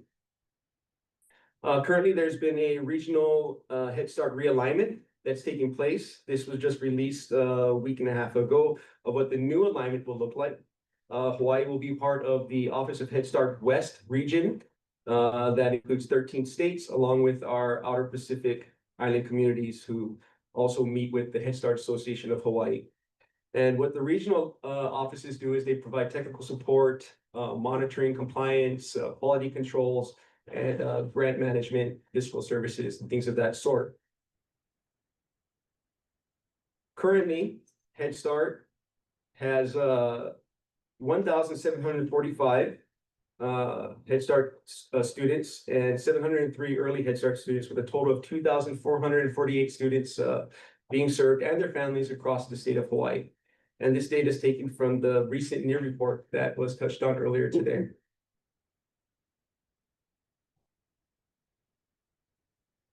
Some of the eligibility, a lot of questions come about eligibility and who qualifies for Head Start. So I thought this would be good information to put out there. For early Head Start, a child must be infant or toddler, younger than 3 years old. We also are prenatal to 5, so we also work with pregnant women and help them through pregnancy, as well as postnatal care and connecting them with the services for that. For Head Start, a child must be at least 3 years old or turn 3 by the date used to determine eligibility in the public school system. And if I'm not mistaken, I think that's July 31st, and not be older than the compulsory age of 5. One of the eligibility requirements is governed by the federal poverty guidelines. So if you look, for instance, currently, 100% of the federal poverty guideline would be for a family of 5 would be $37,650. Head Start is also able to service families that fall within 100 and 130% of the federal poverty guideline, giving a income of $48,945.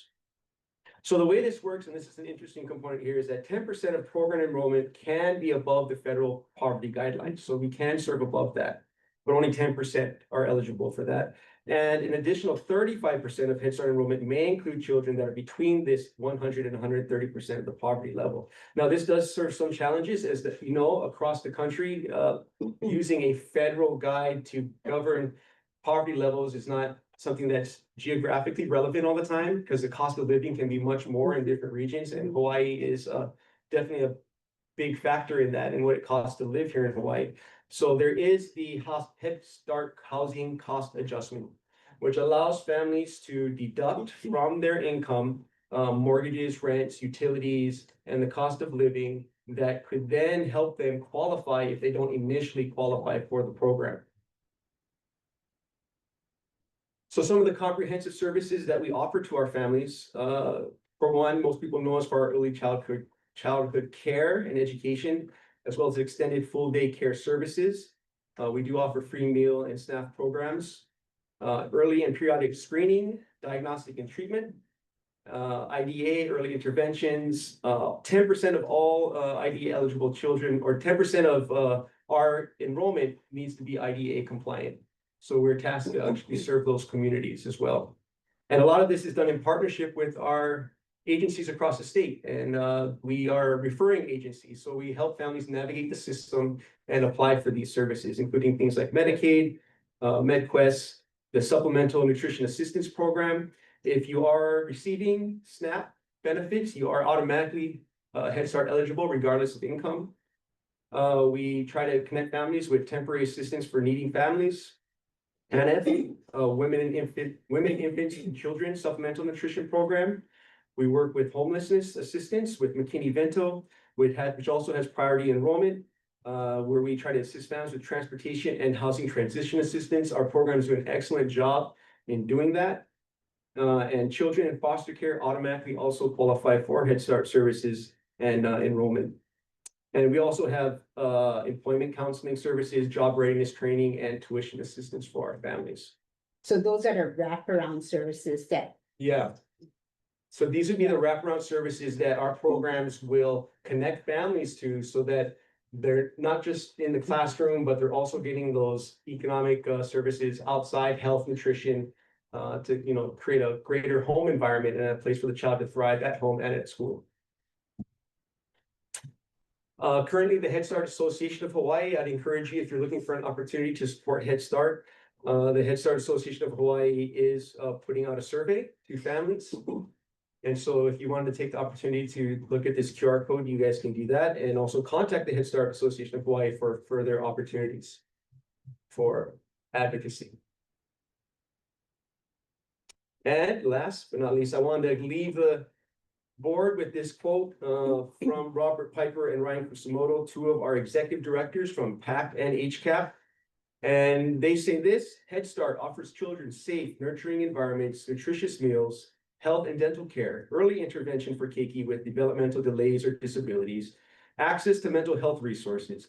Head Start supports parents, too many of whom are under immense economic and emotional stress, helping them navigate complex support systems, find employment, access housing assistance, and engage in their child's learning journey.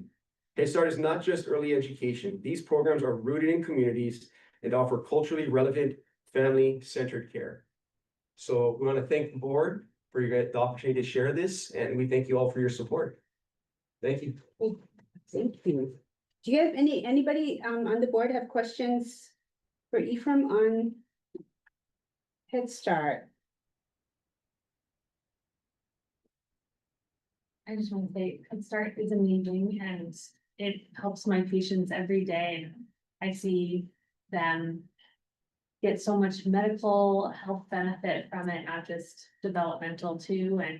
And so we as the American Academy of Pediatrics put out a letter of support last week, and we are very much in full support, and thank you for what you do and for working so hard to.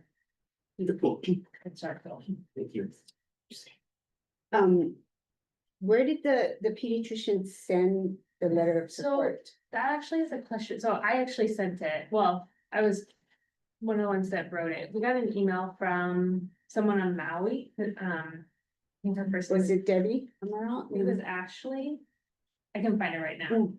But so it came to us as the AAP, and then they asked for the letter, but I can Yeah. Right, because but I wasn't sure if I sent it to the right person actually. So if there's someone else to send it to, then please let me know. But the reason I'm asking is because we are thinking about where is the most appropriate place to send it. And Ethan and I were talking earlier, and we thought maybe the Head Start Association would be, if we send it to them to send on behalf, you know, and if the board feels like that would be the best avenue. Right now, I have it addressed, you know, to the president. And it could, or it could go to Robert F. Kennedy, the Secretary of Health and Human Services, which is where Head Start sits. Congress actually sets the budget. So, you know, it's a really complicated picture. We know that our congressional delegation is fully supportive of Head Start and you know, so it is a matter of us as a board just publicly showing and saying that we support Head Start. And I have, so I'm putting it out there for discussion. I would like to hear questions and comments from the board.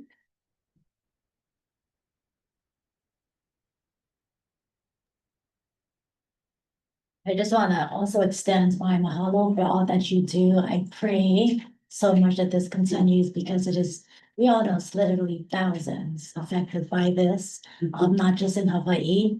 I just want to say that I apologize here. I guess I thought it was part of the DOE in some ways. So it's good to know it's part of DHS, which makes sense. Childcare licensing in Hawaii too is part of DHS. I was happy to hear that you took into account income minus mortgage and all of that. Just to note, sorry, for the other subsidies that exist, such as preschool open doors and such, they do not minus out mortgage and such. So there are still many families that do not qualify for the state subsidies and such because they do not take the true income, which we know you should minus out mortgage and all those, you know, high expenses that we pay for in Hawaii. But I know we're gonna probably vote on it, but I definitely support sending as many letters as we can to support kids.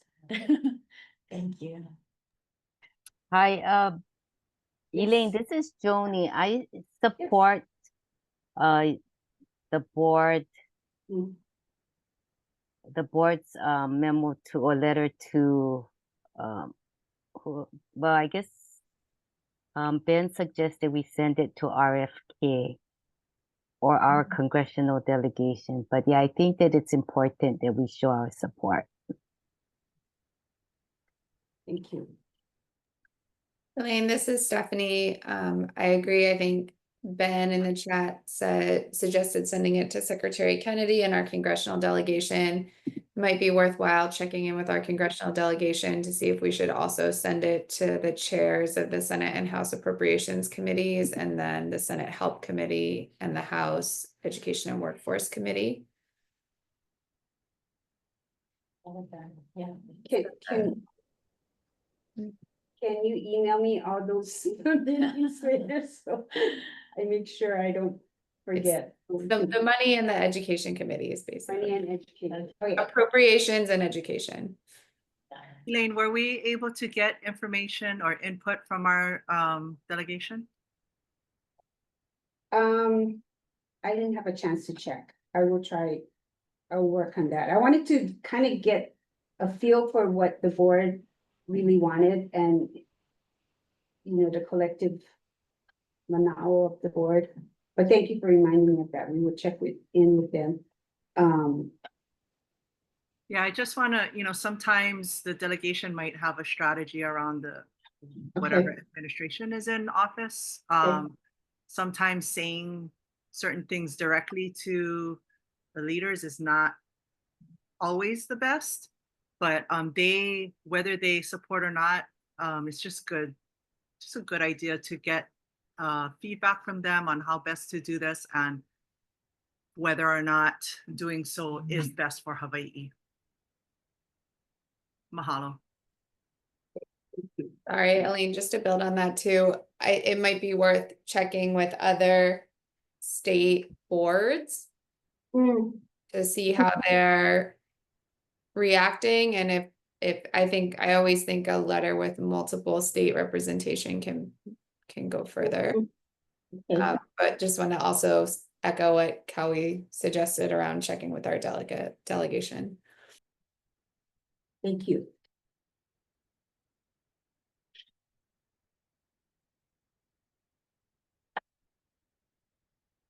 So I'm hearing that check in with congressional delegation.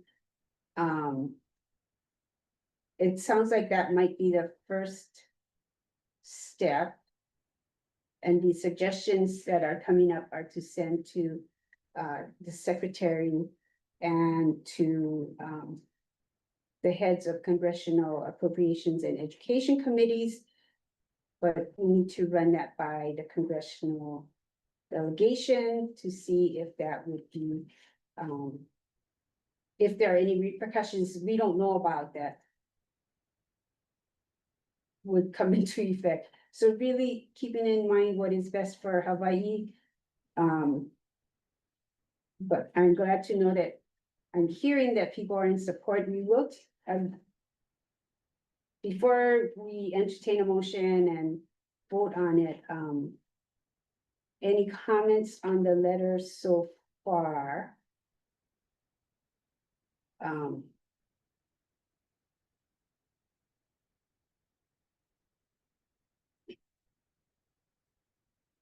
Try to keep it short and keeping my own out of it.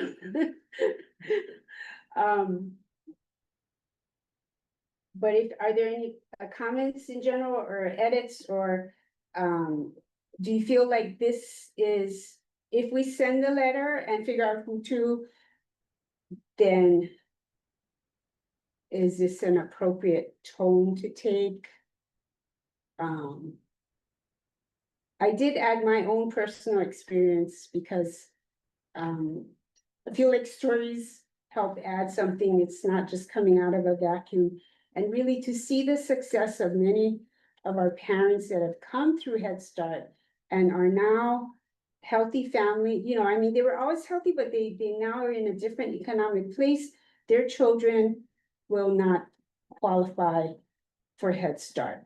Okay, if you have a second generation of Head Start, it's like, oh, we need to do more to lift this family out of that economic situation. But that is very, very rare in the, let's see, how long was it? The 24 years that I was working with the Head Start on our campus. I can think of one family where a grandchild came to Head Start and, and unfortunately it was because of drugs, substance abuse.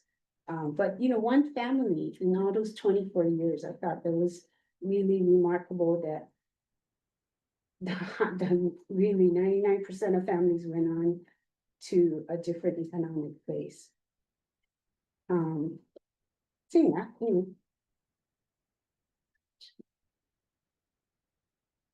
listening for any comments.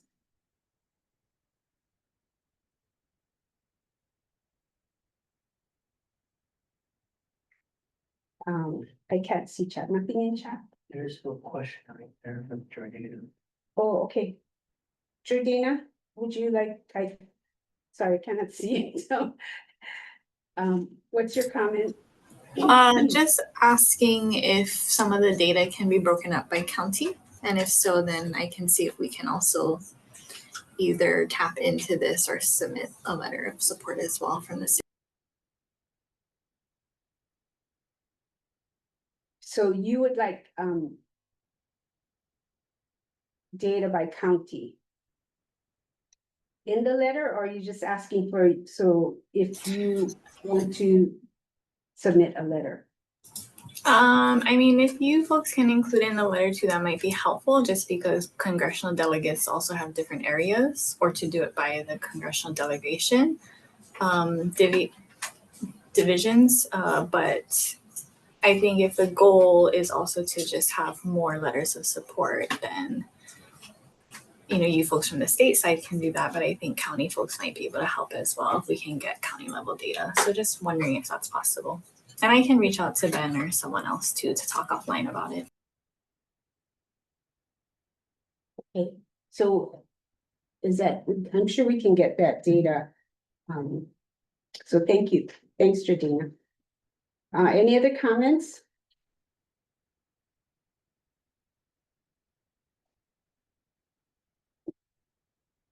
Would a voting board member make a motion? I'm trying to think what.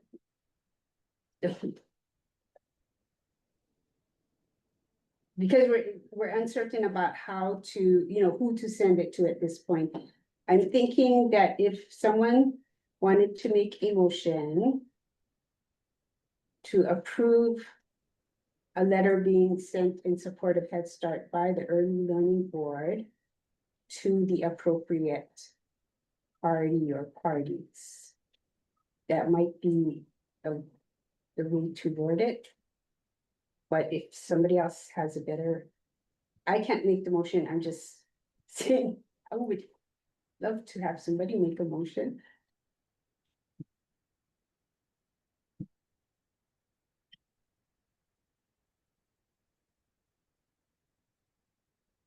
This is Joni. I'll move. Okay, so Joni is moving to make the motion. For the minutes, I will. Sorry, stay. sorry, Elaine, I'm Okay, go ahead. is this something we need to vote on if we're not looking at sort of the final text or strategy yet? Like, do you need the board's formal vote to move ahead with figuring out next steps? Or is the vote to have you draft and send it without review before it goes? Because I don't know that you need us to vote to say like, yes, keep going. I wonder if you just need the vote before we send the final, Right. whatever we How send. about that? That's a good point. And how about if the motion, the board needs to see the final letter before it is sent out. So Joni is going to, so I'm trying to clarify what the motion would be. And To give you our blessing to move forward in, I don't know, creating a draft, or this is the draft, or getting feedback, or to move forward with the Head Start support strategy. The Head Start advocacy strategy, it sounds like, or sorry, As Joni. recommended by Hawaii's congressional delegation. That's the only thing I wanted inserted in there, that we make sure we check with the delegation before submitting a letter, because they may want a certain topic included. They may want a different approach, or they may love this approach and think that it's perfect for this administration. It's just thinking strategy around the administration. So Oh, it's Elaine, gonna affect maybe, Hawaii. yeah, maybe moving forward, taking into consideration all of the comments you received, or following up on all the comments that you received. Okay, And, so, okay, go ahead. but you need to come back, I guess, in an email or however to the board. Right. So probably it doesn't need a motion. Just keep going. That means we won't be able to vote on it on the final until next month. I, I don't know, is there a sense of more urgency? Is it okay to wait till next month to give us set time? Anybody have, I mean, the president's budget just came out. They're gonna be working on the budget. It's not gonna be finalized. Like Congress isn't gonna get through all their appropriations bills between now and the next month. okay, okay. Thank you. So hearing that, it sounds like, maybe I don't need a motion yet because we don't have a final letter. But I have steps to take, check in with it, to advocate and show support for Head Start. So I'm not gonna ask for a motion, but I'm going to write down the check congressional delegation. We had comments on county stats. And then,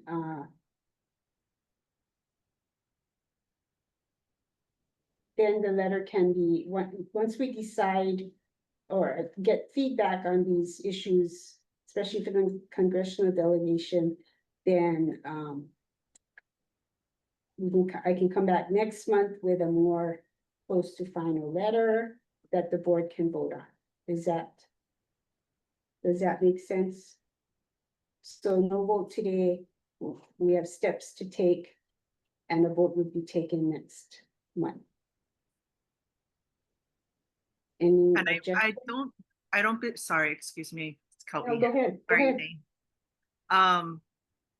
I don't think we need, does anybody else know? I don't think we need a vote to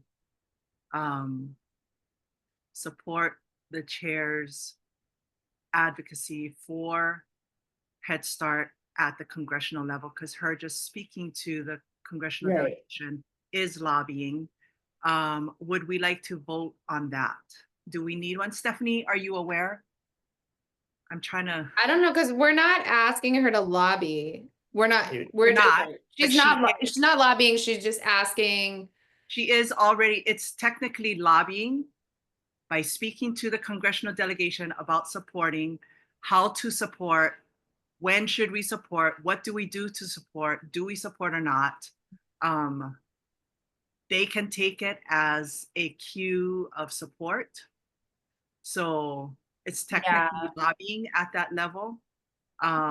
So if we want to, because of the advocacy at that level, we can vote on supporting our chair in speaking with the congressional delegation to get more information for future advocacy at that level towards the administration. Matt, do you know, I don't know if we have to vote on it. I don't think we do, but I'm just wondering if anybody else thinks different. And I don't know,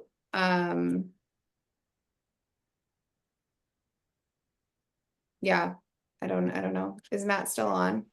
For some reason, I feel like Matt knows all the answers. And I can tell you, I do not know.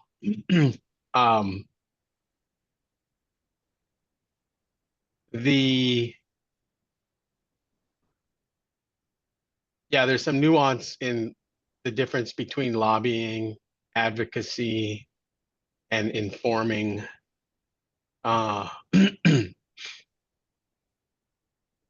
Education and. Yeah, so informing and educating is its own, it's its own thing. As a state employee, that's all I can ever do. I can't advocate for anything, nor can I lobby. And my understanding, lobby is really asking for money, but and money and actual resources. That's how it's been explained to me, because we can never ask for resources or money from our congressional members or even our legislators. I can only do that within a budget ask.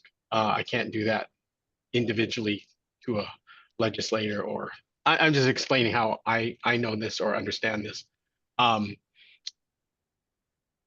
So I can't definitively say. If we think of it as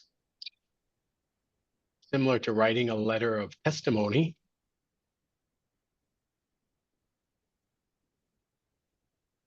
we have a policy for that, but this is unprecedented in our right. This is a unique situation where at the federal level, there's potentially a very large impact to early learning, not only for our state, but for the rest of the nation too. So, Elaine, this may be a question to the Attorney General's office to figure out Right.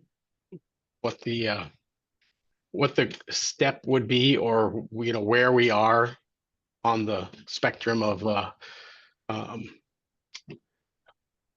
approval from the board. So Right, I did check in with the ELB Attorney General, who didn't see a problem.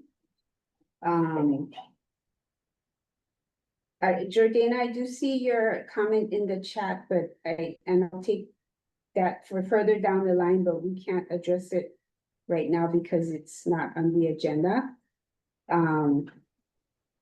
But thank you for that comment. So the question is whether we need a motion or not. And whether that a letter of support is considered lobbying.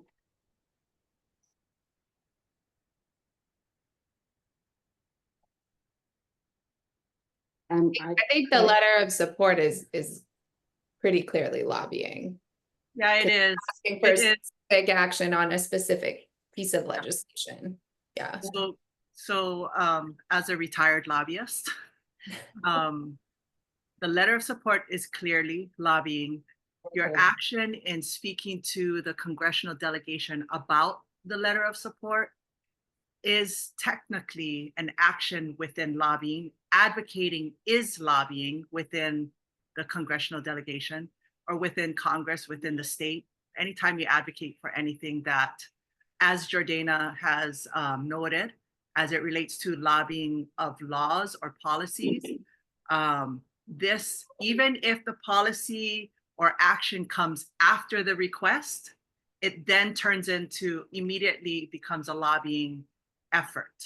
So now I'm thinking we could just vote for the sake of ensuring we are in alignment, voting for your action in speaking with the congressional delegates about how to address this situation with Head Start. I don't think it hurts to vote when we are not clear. So just making, okay, so the motion would then be about the board approving the chair to get more information from the congressional delegation about supporting Head Start. Because yes, because your question is going to relate to the strategy. A strategy within advocacy is lobbying. So getting that strategy is what we want. We want to know what the delegation, how the delegation is moving, what's gonna, what is best, how best do we address this situation? Do we address it or not?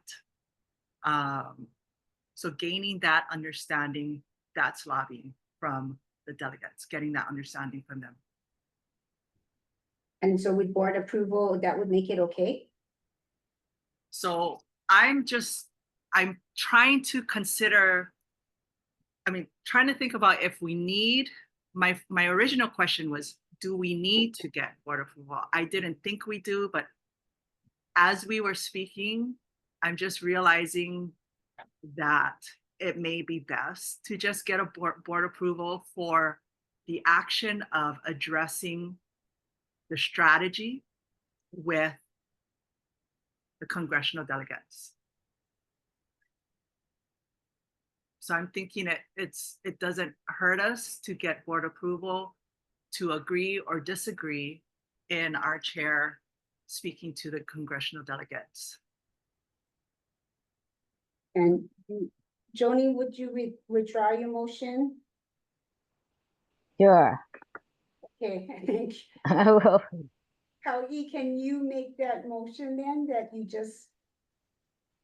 I move, okay, this is Kauyi Burgess, and I move to support the chair of the Early Learning Board in her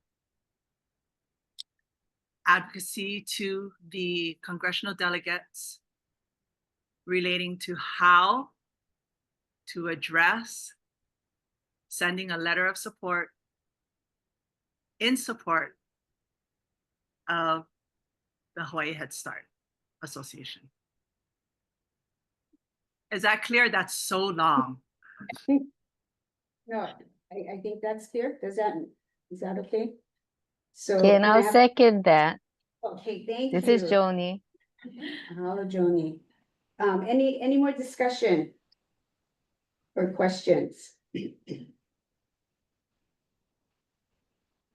Okay, hearing none, I'm going to take a vote. Alana Susan, Aye. Kauyi Burgess, Aye. Cheryl Udiamat, Aye. Soma Gandhi. Aye.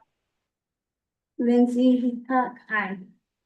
Joni Onishi, Aye. Stephanie Shipton. Aye. Okay, mahalo, we passed the motion for me to take the next steps. Mahalo for the support, and we will see what comes next. We are close to closing. So for our agenda outcomes, we voted on the minutes, and then we just had a vote on supporting Head Start and those first steps to approach the congressional delegation. So mahalo for that discussion and for the support, and we will go forward with that. Any announcements from board members?